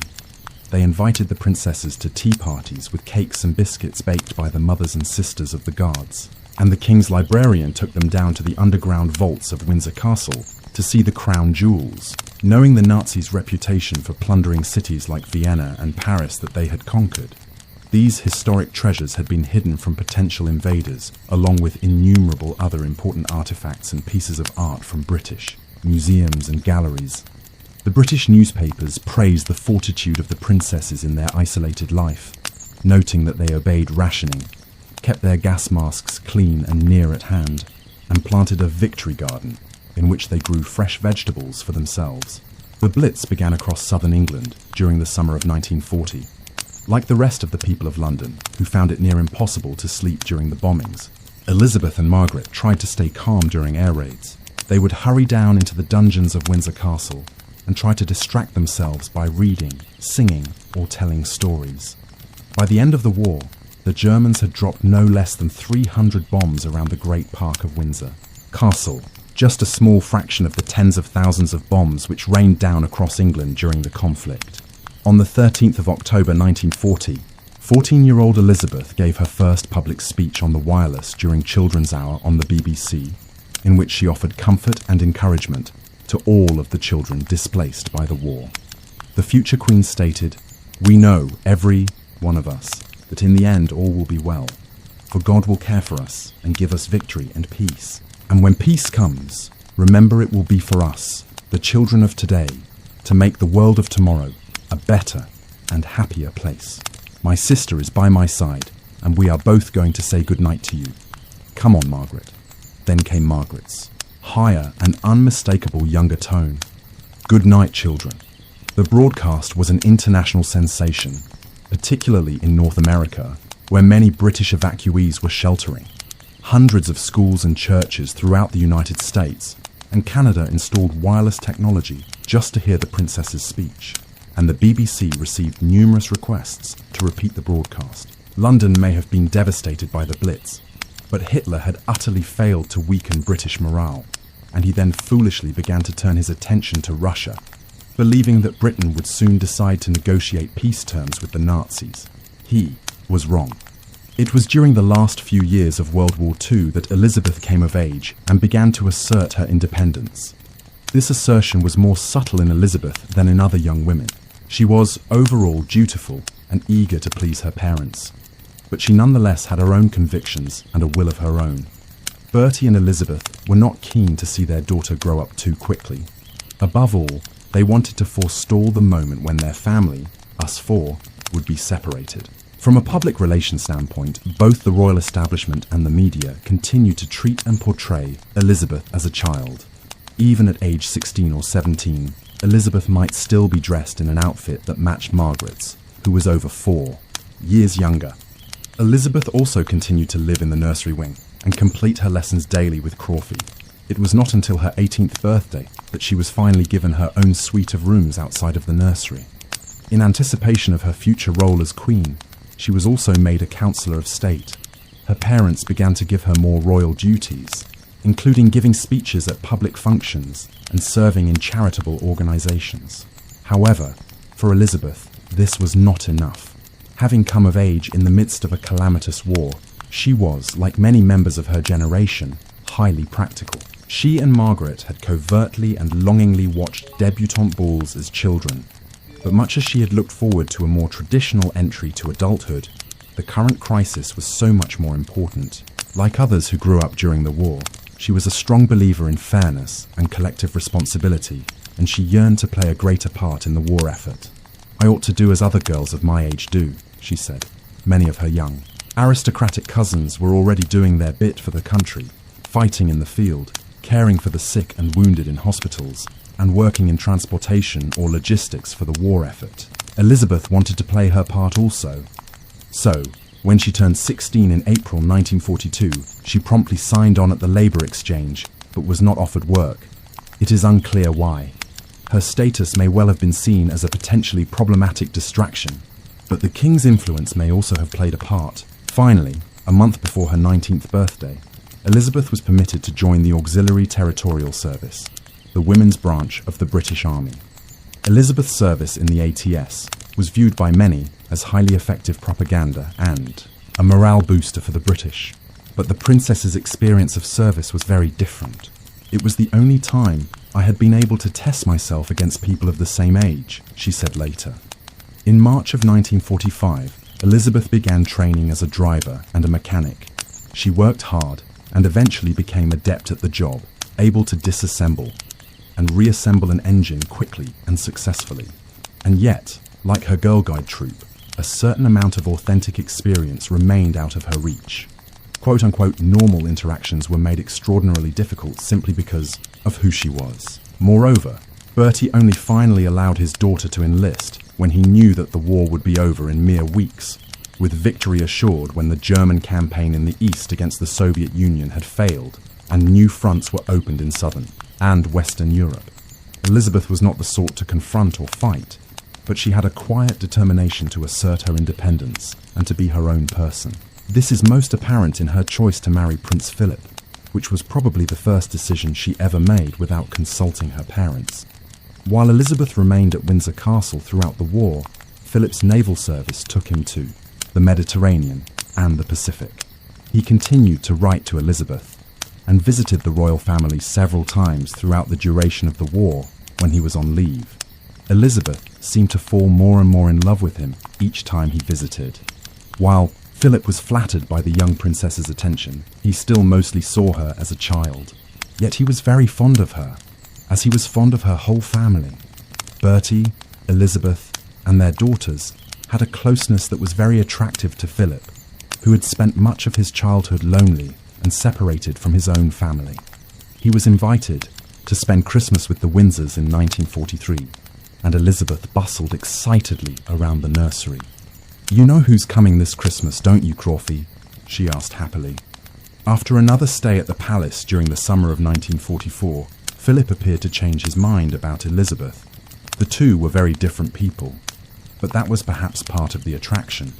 He was sophisticated, opinionated, and often painfully irreverent, whereas she was innocent and demure. But she was also unfailingly faithful, dependable, and honest as few people in his life had been. And Elizabeth may have found Philip's tendency towards plain speaking refreshing. He certainly said and did things that Elizabeth could not, but perhaps sometimes wished to. Following Philip's visit, his uncle, Lord Mountbatten, known affectionately to the royal family as Dickie, promptly broached the subject of Philip's marriage to Elizabeth with the King and Queen. Bertie and Elizabeth initially had numerous reservations about Philip, particularly regarding his temperament, his reputed way with women, his rebelliousness, and his family's partial German heritage. Additionally, they believed that Elizabeth, at 18, was still too young to be betrothed. Lord Mountbatten subsequently approached other courtiers and politicians to advocate for his nephew's suit. Elizabeth did not display any outward resentment, that her parents were lukewarm about her relationship with Philip, but neither did she hide her feelings from her family or household. Crawfie later wrote that the princess kept a picture of Prince Philip displayed in her sitting room. When Crawfie inquired whether it was wise to do so, as anyone who saw it might begin to gossip and speculate, Elizabeth realized her governess was right and put the picture away, replacing it instead with a photograph of the prince with a thick and unruly beard. "There," she said, satisfied. "I defy anyone to recognize who that is." Victory in Europe Day, on the 8th of May 1945, saw greater crowds in the streets of London than anyone had ever seen before. Multitudes stood outside Buckingham Palace, cheering and calling for the royal family to emerge onto the balcony. "We want the king," they chanted. Elizabeth stood with her parents, Margaret and Prime Minister Winston Churchill, proudly wearing her ATS uniform and waving to the cheering crowds. That evening, in a burst of high spirits, the royal family went out onto the streets of London to join the dancing and celebrating that seemed to be going on everywhere. Elizabeth and Margaret repeated their outing together the next night as well. "We walked for simply miles," Elizabeth wrote in her diary, through Trafalgar Square, Piccadilly, Pall Mall. The two sisters, who had grown up so sheltered, joined their fellows before the gates of Buckingham Palace after midnight to cheer for their parents, the King and Queen, who waved from the balcony. The evidence everywhere in London of the ravages of war was as heartbreaking to Elizabeth and Margaret as to the rest of the city. And yet they walked, cheered, sang, and danced with other young Londoners who, like the princesses, had shed their childhood in a time of war. Such was the sense of unification among the Second World War generation, when what seemed then like the greatest struggle in history came to an end. By 1946, with the war over and England returning to some form of normality, Elizabeth had established a more adult routine. Each morning, she was awakened by Bobo, now the princess's dresser, rather than her nanny, who helped her get ready for the day. She attended to her correspondence and her obligations to her various charities, and attended royal council meetings. She now had her own independent household in Buckingham Palace, including her own receiving rooms for palace business, 2 ladies-in-waiting, a footman, and a housemaid. She was also finally permitted to choose her own clothes and decided what fashions she preferred. The Depression and the war had had their impact on fashion. Rationing meant that each person was limited to 1 outfit per year, and the struggles of the times made ostentatious dress seem vulgar and disrespectful. Elizabeth Bowes-Lyon had taken care to dress her daughters respectably, but simply, and the public admired that she often made over some of her own garments to clothe the girls. Therefore, when Lilibet came of age, she unsurprisingly showed little interest in high fashion and seemed to prefer an elegant but modest and traditional look. Besides, she was a countrywoman at heart and was much more comfortable in clothes that were functional. It is therefore ironic that, as Queen, she would ultimately prove to be an international fashion icon.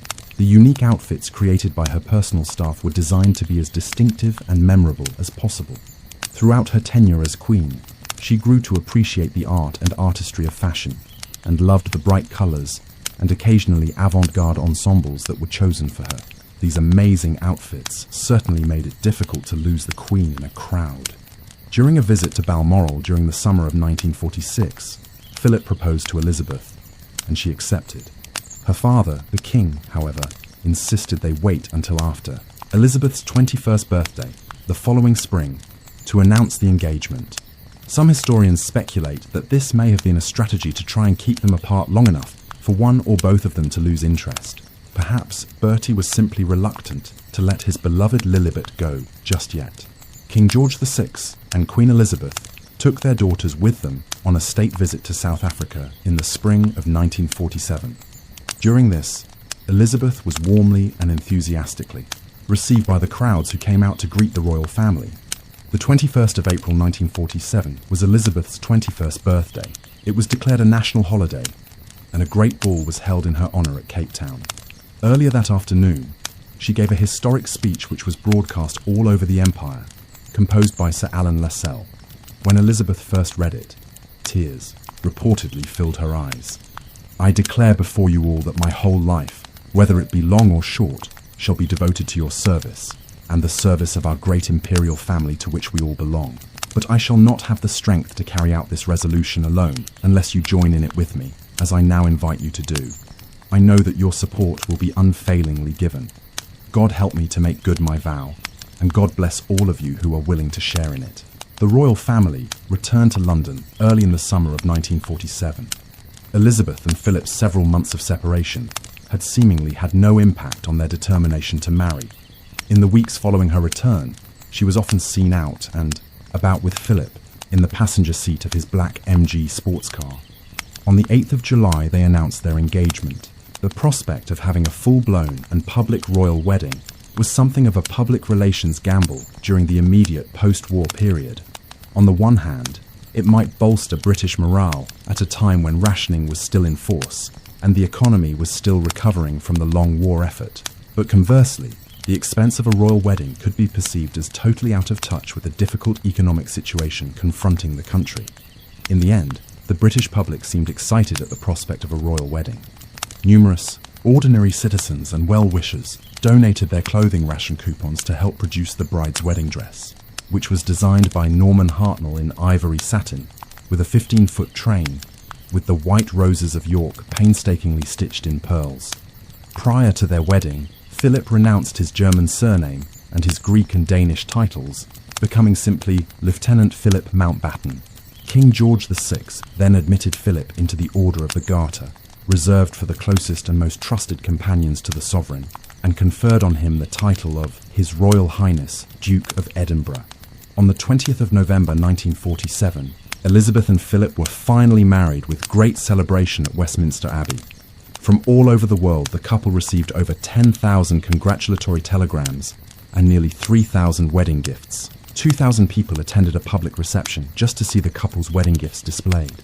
The next few years were happy and contented ones for Elizabeth and Philip. The king gifted them with the royal residence of Clarence House next to St James's Palace, and the newlyweds spent time renovating and improving it for themselves and their growing family. On the 14th of November 1948, just 6 days before their first wedding anniversary, Elizabeth gave birth to her first child, Prince Charles. The following year, on the 15th of August, she and Philip were blessed again, this time with a daughter, Princess Anne. Beginning in 1948, Philip was stationed in Malta, and despite the birth of 2 children and her royal duties and responsibilities, Elizabeth tended to give priority to being at her husband's side during the early years of her marriage, even if her children remained in England. Charles took his first steps without either of his parents there to witness the milestone, just as Elizabeth had spoken her first word with only Mrs. Knight, Bobo, and Ruby to tell the tale. Elizabeth made efforts to spend at least an hour with her children every morning and at least another hour between bath time and bedtime. When they did not accompany their parents abroad, Charles and Anne were left in the care of their nannies at Clarence House or stayed with their grandparents, the King and Queen, when they went to Sandringham. While some have criticised Queen Elizabeth for this approach to motherhood, it is worth noting that her own mother and father had parented Elizabeth and Margaret in much the same way and still considered themselves a close family. In 1950, Marion Crawford published The Little Princesses to the shock and dismay of the entire royal family. Crawford had remained one of Lilibet's closest confidants, even after her retirement as governess in 1947. Ms. Crawford had approached Queen Elizabeth for permission to publish the memoir, and the Queen had refused, horrified by the notion. The publication went ahead regardless and became an immediate bestseller, netting over $75,000. The Windsors felt utterly betrayed. They severed all ties with Ms. Crawford and never communicated with her again. From then on, the royal family would refer to anyone who wrote a royal memoir as doing a Crawford. By the standards of the modern tell-all memoir, The Little Princesses is an overwhelmingly idealized, sentimental and flattering portrait of 2 children Marion Crawford, obviously loved dearly following her long years working with them. But in 1950, it seemed to be a gross and vulgar violation of the royal family's privacy, and a betrayal of the trust they had placed in their children's beloved governess.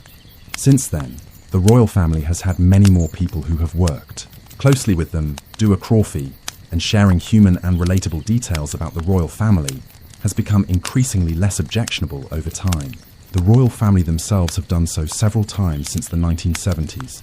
Queen Elizabeth permitted the creation of 2 family documentaries, allowing camera crews and production staff into royal residences. Several biographies of Queen Elizabeth and Prince Philip were published during their lifetimes, particularly so from the 1990s onwards. By 1951, it became clear that Elizabeth and Philip's rather carefree days as a married couple would be coming to an end sooner than expected. The health of King George VI was precarious. He had contracted lung cancer after years of chronic smoking, forcing his doctors to remove one of his lungs, and he suffered from various associated ailments. Elizabeth and Philip had to take on far more royal duties during the king's illness, and finally, Philip was forced to give up his naval career.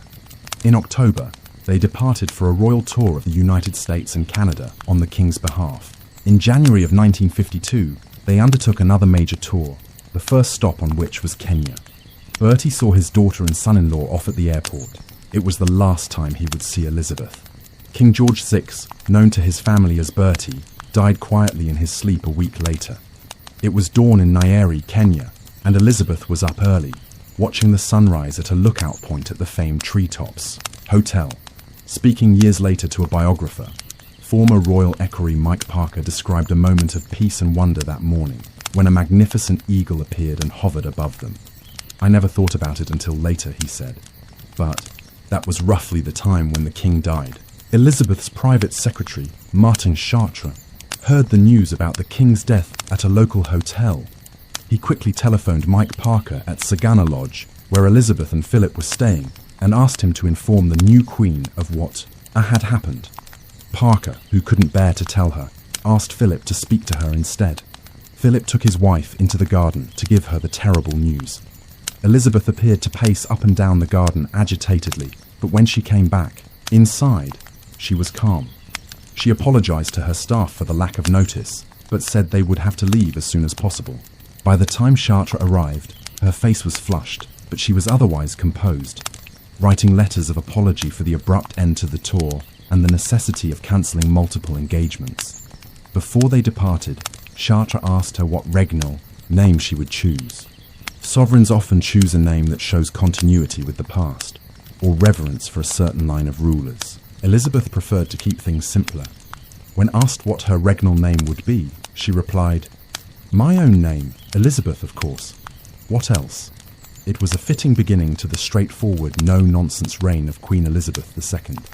When Elizabeth returned to London in February 1952, her grandmother, Queen Mary, promptly paid her a visit at Clarence House, insisting that she, her old granny and subject, must be the first to kiss her hand.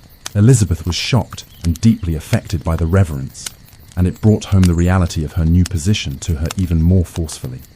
The next morning, she addressed the Accession Council at St. James's Palace, affirming in her speech her desire to serve dutifully.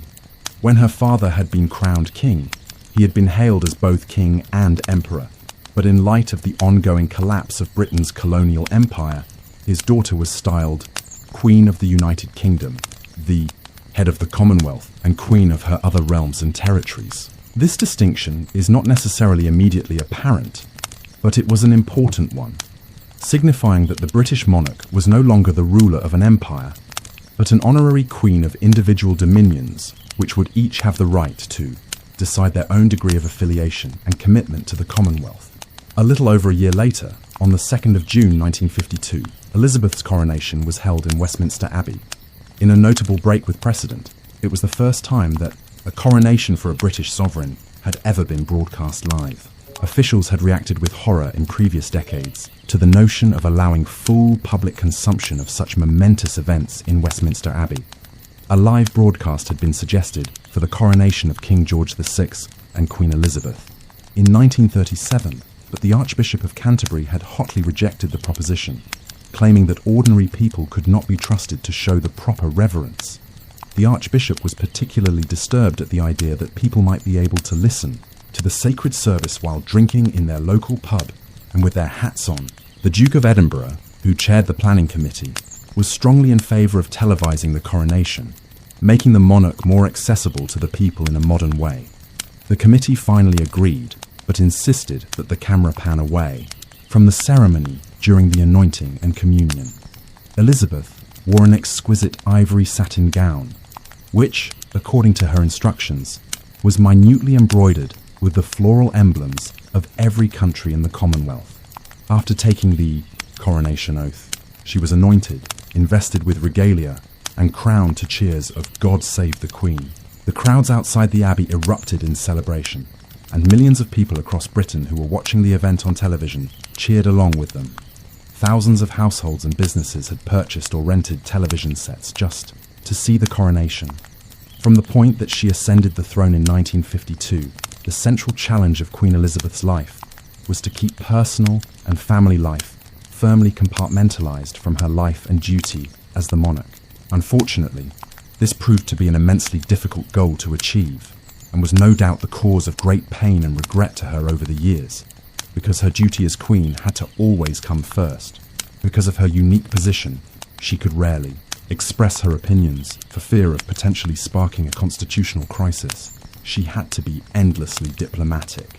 During the decades following her accession, the monarchy faced successive challenges, including public interrogations of its cost to taxpayers and questions about its real utility in the modern world. In addition, public fascination with scandals within the personal lives of the royal family threatened to undermine their legitimacy. The late Queen was often praised for the manner in which she approached these crises, with her first priority being her position as head of state, of the church, and the Commonwealth. Others criticised her approach to her family's personal struggles and asserted that she could have been a better mother to her children or a better sister to Margaret, even if that meant potentially compromising her duty as queen. After her sister's coronation, Princess Margaret was waiting for her carriage in front of the abbey when a photographer noticed her picking a piece of lint off a man's jacket, that of her father's equerry, Group Captain Peter Townsend.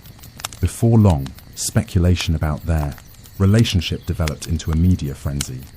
Elizabeth was reportedly sympathetic to her sister's situation and wished for her to be happy.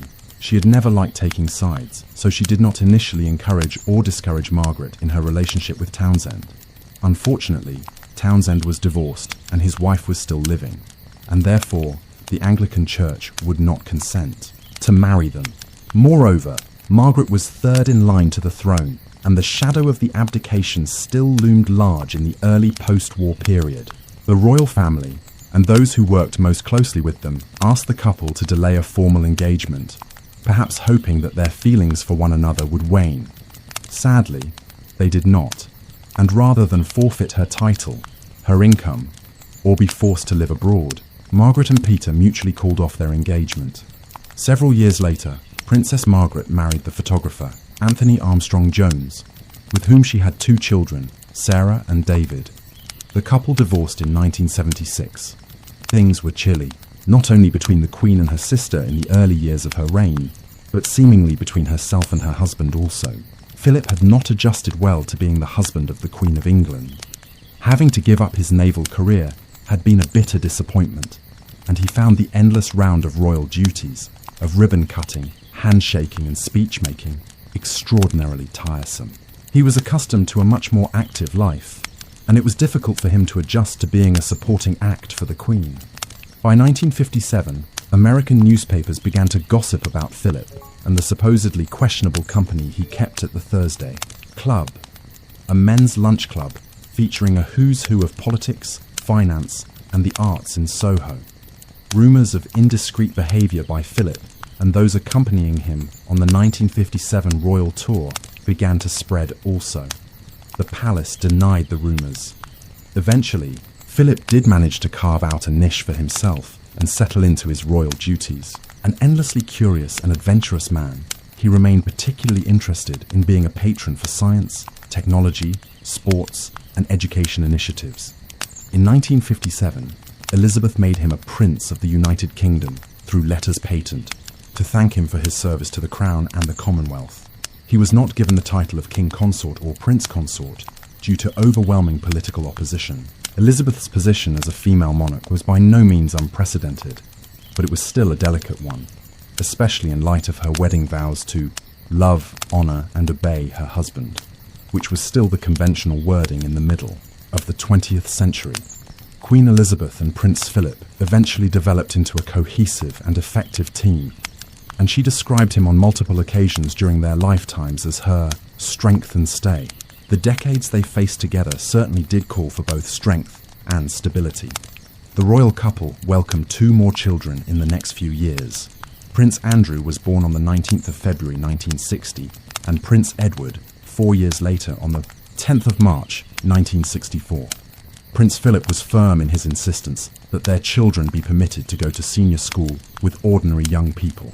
Charles, Andrew and Edward attended their father's alma mater, Gordonstoun in Scotland, and Anne attended Benenden School in Kent.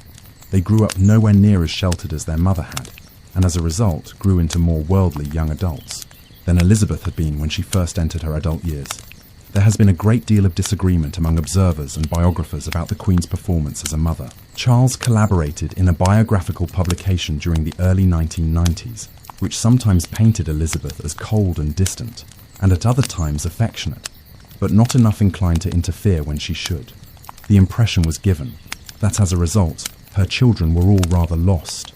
Some biographers disagree with this perspective, pointing out that Elizabeth, despite the rigours of her position, spent as much, if not more time with her children than most of the aristocratic women of her acquaintance. Speaking to a royal biographer in the early 2000s, all that Prince Philip would say for the record was, "We did our best." The 1960s saw the beginning of an unprecedented increase in criticism and satire directed at the monarchy. Only a few years earlier, making fun of members of parliament or the royal family in public would have been viewed as shamefully disrespectful. But by the 60s, British comedians regularly began to poke fun at their political elites, especially comedians with Republican or progressive leanings, and British newspapers were far less reticent about publishing items injurious to their authority. Figures.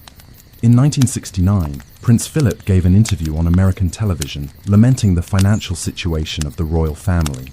His references to the exorbitantly expensive upkeep of palaces and yachts fell flat and were perceived as totally out of touch in a Britain which still had not achieved a full economic recovery from the Second World War. Commentators began to look much more closely at the royal family's income from the civil list payments and the cost to the taxpayer.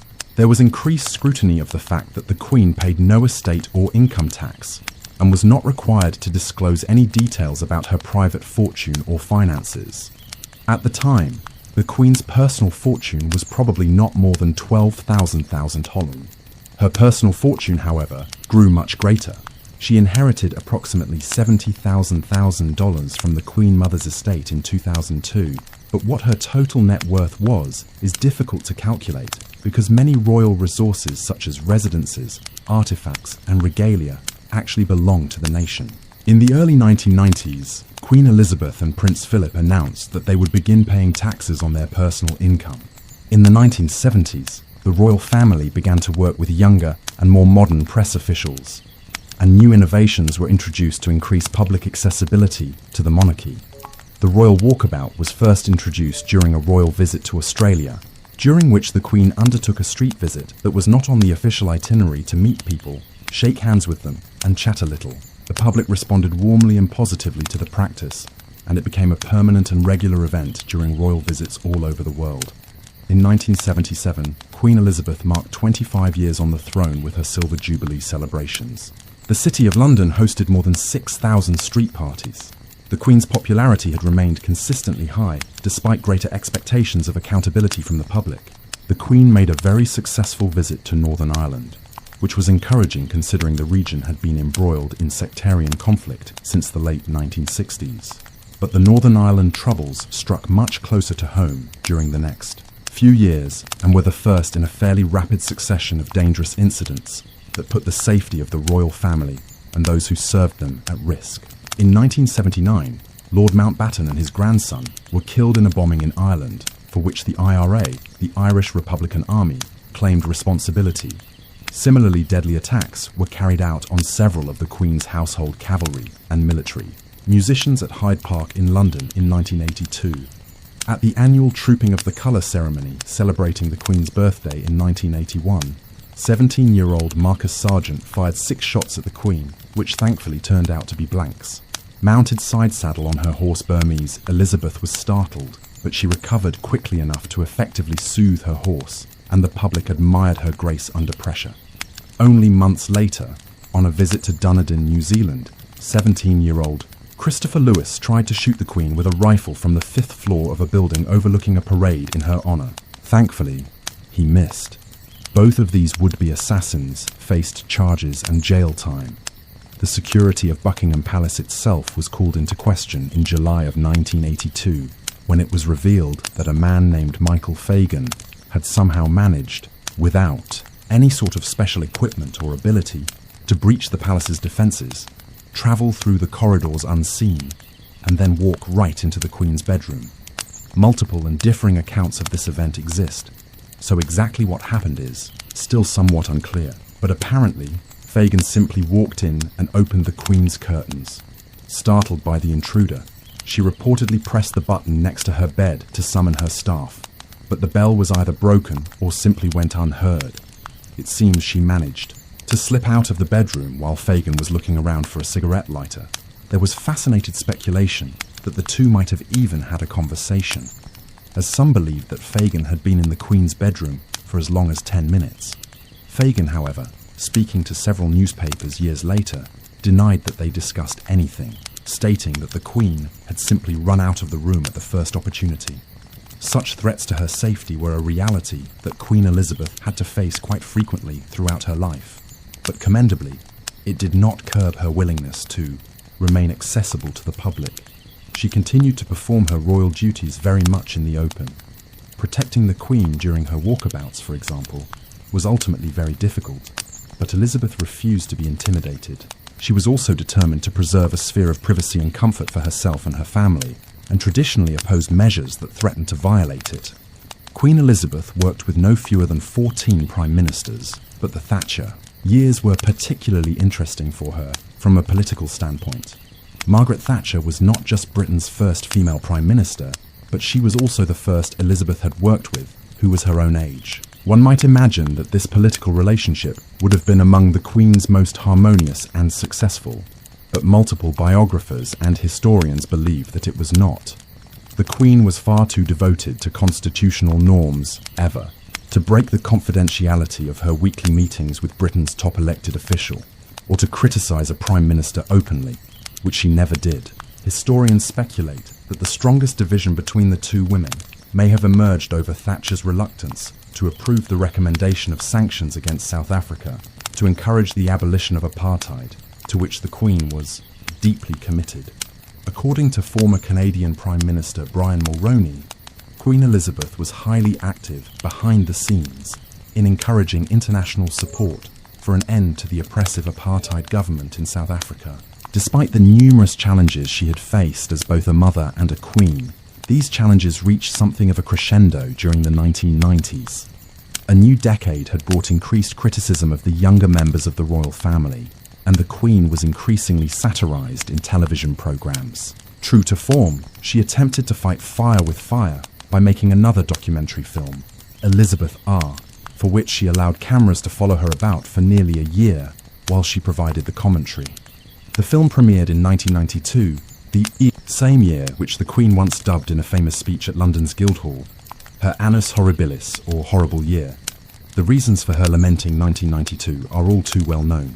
The marriages of 3 out of 4 of her children fell apart in 1992, and a disastrous fire at Windsor Castle caused $60,000 in damages to her childhood home. In March of the following year, the Queen's former nanny, Margaret Bobo MacDonald, her confidant and closest friend, passed away at the age of 89. She had been by Elizabeth's side for 67 years, continuing to serve as her dresser when the young princess moved out of her nursery. Elizabeth was deeply saddened by Bobo's passing. Yet another terrible blow struck the royal family. In 1997, when Diana, Princess of Wales, was killed in a car crash in Paris.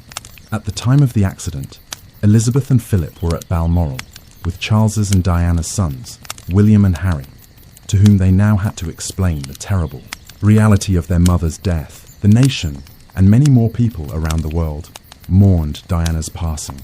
She had been widely popular and much beloved for her philanthropy and empathetic kindness, and an impromptu shrine consisting of thousands of cards, flowers, and tokens of sympathy accumulated in front of Buckingham Palace in the following days.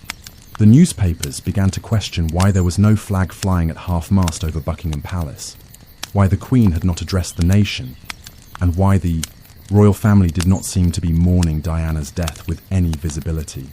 There was a fundamental disconnect at work here. What the public wanted was a show of emotion. What the Queen wanted was to protect her devastated grandsons and allow them and the rest of the family to mourn privately. But because Diana's separation from the royal family had been so acrimonious, the Queen understood that something more was required to validate the very genuine public mourning. Elizabeth acquiesced, returning to London and giving a live broadcast, the day before Diana's funeral, expressing her admiration for her daughter-in-law and the family's grief at her passing. Public approval of the Queen reached its lowest point in 1997, but soon rebounded significantly. Elizabeth confronted 2 more terrible losses in 2002. In February, her sister Margaret passed away at the age of 71, and the Queen Mother, Elizabeth Bowes-Lyon, died just 1 month later at the impressive age of 101. Elizabeth was broken-hearted. As a family, she, Margaret, and their mother had lost Bertie far too soon. But the 3 women had remained an exceptionally close family unit for half a century thereafter.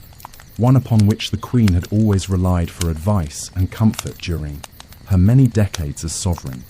During the same year, the Queen celebrated her Golden Jubilee and 50 years on the throne. Even as she mourned her mother and sister, she reaffirmed the vow of service she had made half a century before.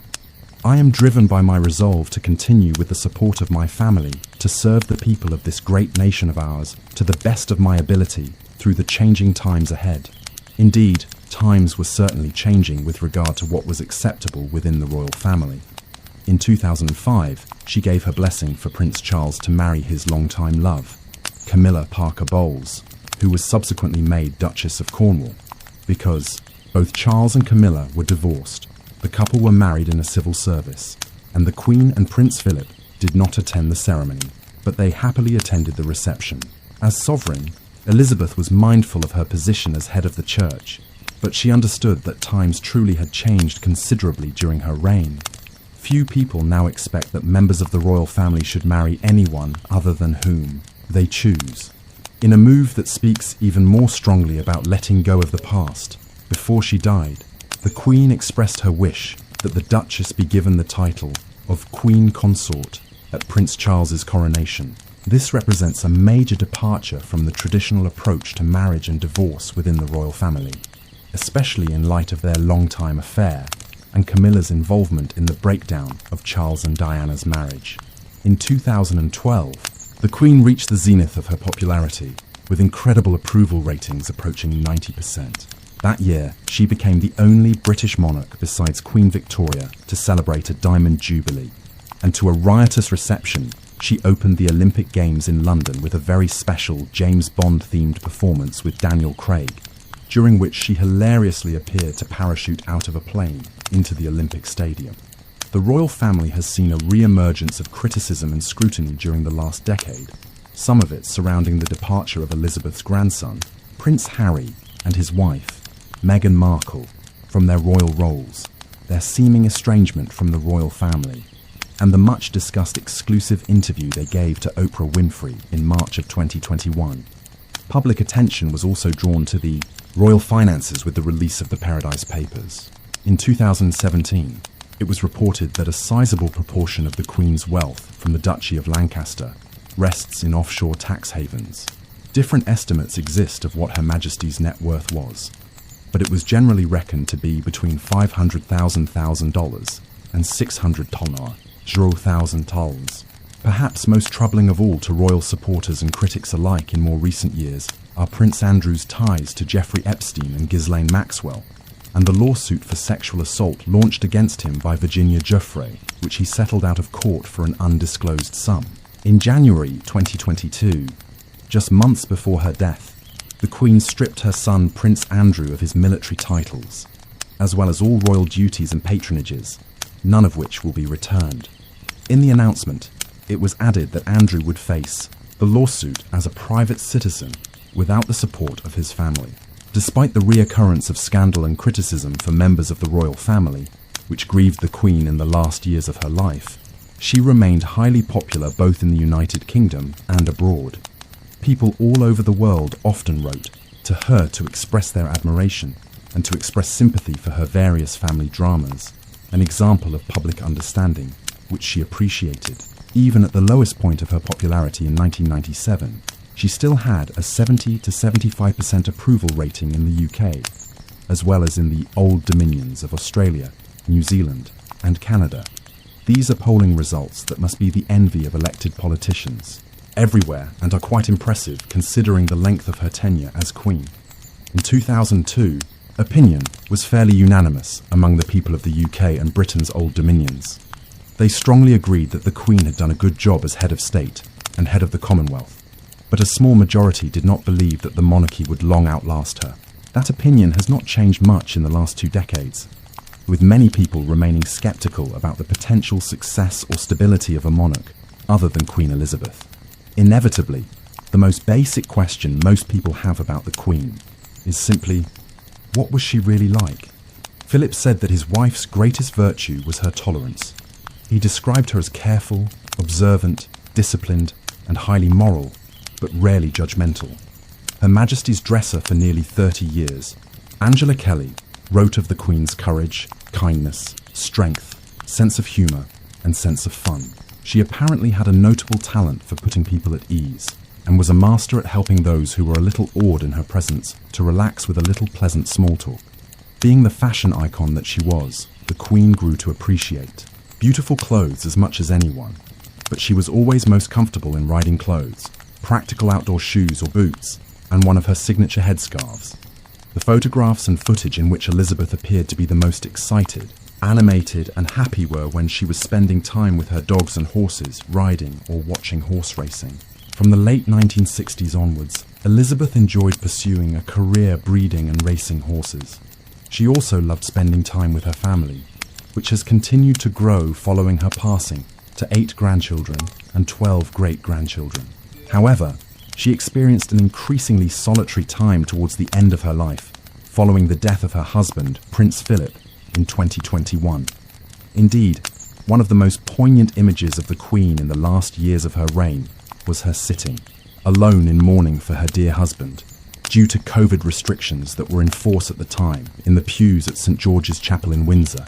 Even though that was arguably the very worst moment of her life, considering the esteem and affection she had for him, the Queen always placed duty above her personal needs. Unlike many of Britain's politicians, she led by example during the COVID pandemic.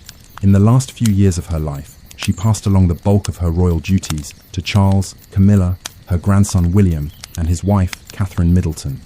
Queen Elizabeth still cherished her position and duty as head of state and head of the Commonwealth. She would never have abdicated. "It's a job for life," she once remarked. "It's a question of maturing into something that one's got used to doing and accepting the fact that it's your fate, because I think continuity is very important." Some political commentators today are quick to dismiss the monarchy as outdated, needlessly sentimental, and a waste of resources. But others have argued that few, if any, elected politicians could ever hope to exercise the level of soft power that was at the core of the Queen's influence. Soft power refers to the ability to produce desired outcomes using gentle persuasion rather than compulsion or force. Elizabeth embodied British history. She provided a concrete link to her nation's past in the modern world. Further, the Commonwealth continues to play an important role for those countries that choose to belong to it. The association provides access to numerous resources for the further development and betterment of all member nations, and it is through these international partnerships that the Queen was able to concentrate some of her soft power. Commonwealth countries not only share resources and strategies for development, but also cultural, political, and judicial sensibilities. The Commonwealth is one type of tool for preserving international cooperation and friendship, and for the continued promotion of the rule of law, democratic institutions, and both civil and human rights. Elizabeth's reign witnessed a complete redefinition of both monarchy and empire, and in a fascinating paradox, the monarchy became, in many ways, more influential the more its actual power declined. The most popular members of the royal family in the 21st century function as super ambassadors. Politicians and diplomats who might refuse to deal with elected British officials invariably jumped at the chance to meet the Queen, who was called upon many times to encourage political accord by holding a royal event or visit. She left an immense legacy both to the British people and to the wider world, guiding Britain through greater social, political, economic and technological change than perhaps any monarch in history. She also provided leadership, comfort, perspective, stability, and a willingness to make change, whatever her people required of her within constitutional limits. But beyond this, Elizabeth was also a touchstone of global decolonization. Countries and peoples with a painful history of British occupation and colonization came to associate her with the gradual withdrawal from empire, the end of oppression, the beginning of independence and self-governance, and the beginning of international friendship on equal terms. It is worth noting that more than half of Britain's former colonies remain members of the Commonwealth today, and most of those who chose to withdraw still maintain good relations with the UK and have largely favourable approval ratings for the monarchy. All good things come to an end. When Queen Elizabeth II's Platinum Jubilee was celebrated in February 2022, it was done so with the awareness that it would almost certainly be the last major anniversary of the Queen's accession all the way back in 1952, as by the time the event was held in 2022, she was 95 years of age. As a result, Elizabeth was largely confined to balcony appearances at Buckingham Palace during the event. In the months that followed, her health declined precipitously, not least perhaps because of the loss of her soulmate and much-loved husband, Prince Philip. At this time, Prince Charles and other working royals were increasingly called upon to fill in for her at events. As such, it was perhaps not surprising when the news was released in early September 2022 that the Queen was very ill at her favourite residence, Balmoral in Scotland.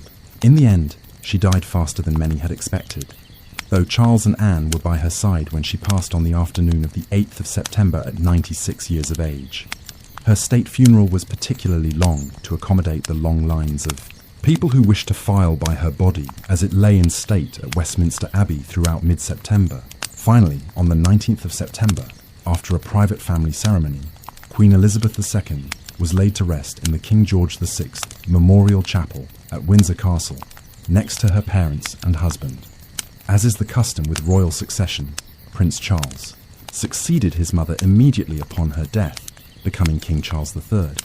He was 73 when he succeeded to the throne in September 2022, making him the oldest person to become monarch of Britain. In line with his mother's wishes, Charles's second wife, Camilla, became his queen consort at his coronation at Westminster Abbey on the 6th of May 2023.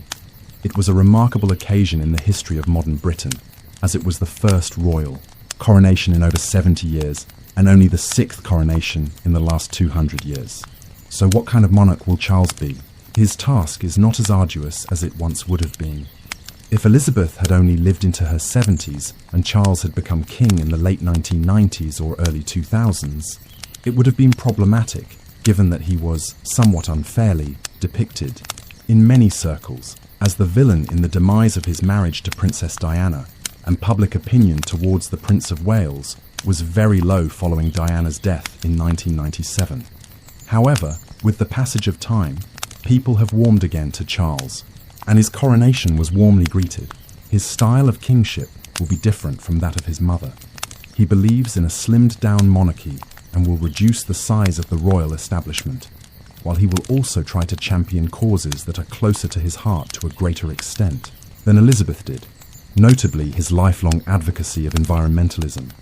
Charles has been concerned with climate change for decades, and as such, he ascended the throne at just the right moment to be able to champion this cause. Whatever kind of king he is, it will be different from his late mother. It will be a tough act to follow. What do you think of Queen Elizabeth II? Will she go down in history as one of Britain's most dutiful, respected, and revered monarchs? Or was she a silent queen who was too reluctant to voice her opinions on important affairs? And now, our peaceful journey through the Windsor dynasty draws to a close. From George VI's brave wartime leadership to Queen Elizabeth II's unprecedented 7-decade reign that witnessed the transformation of Britain and the Commonwealth,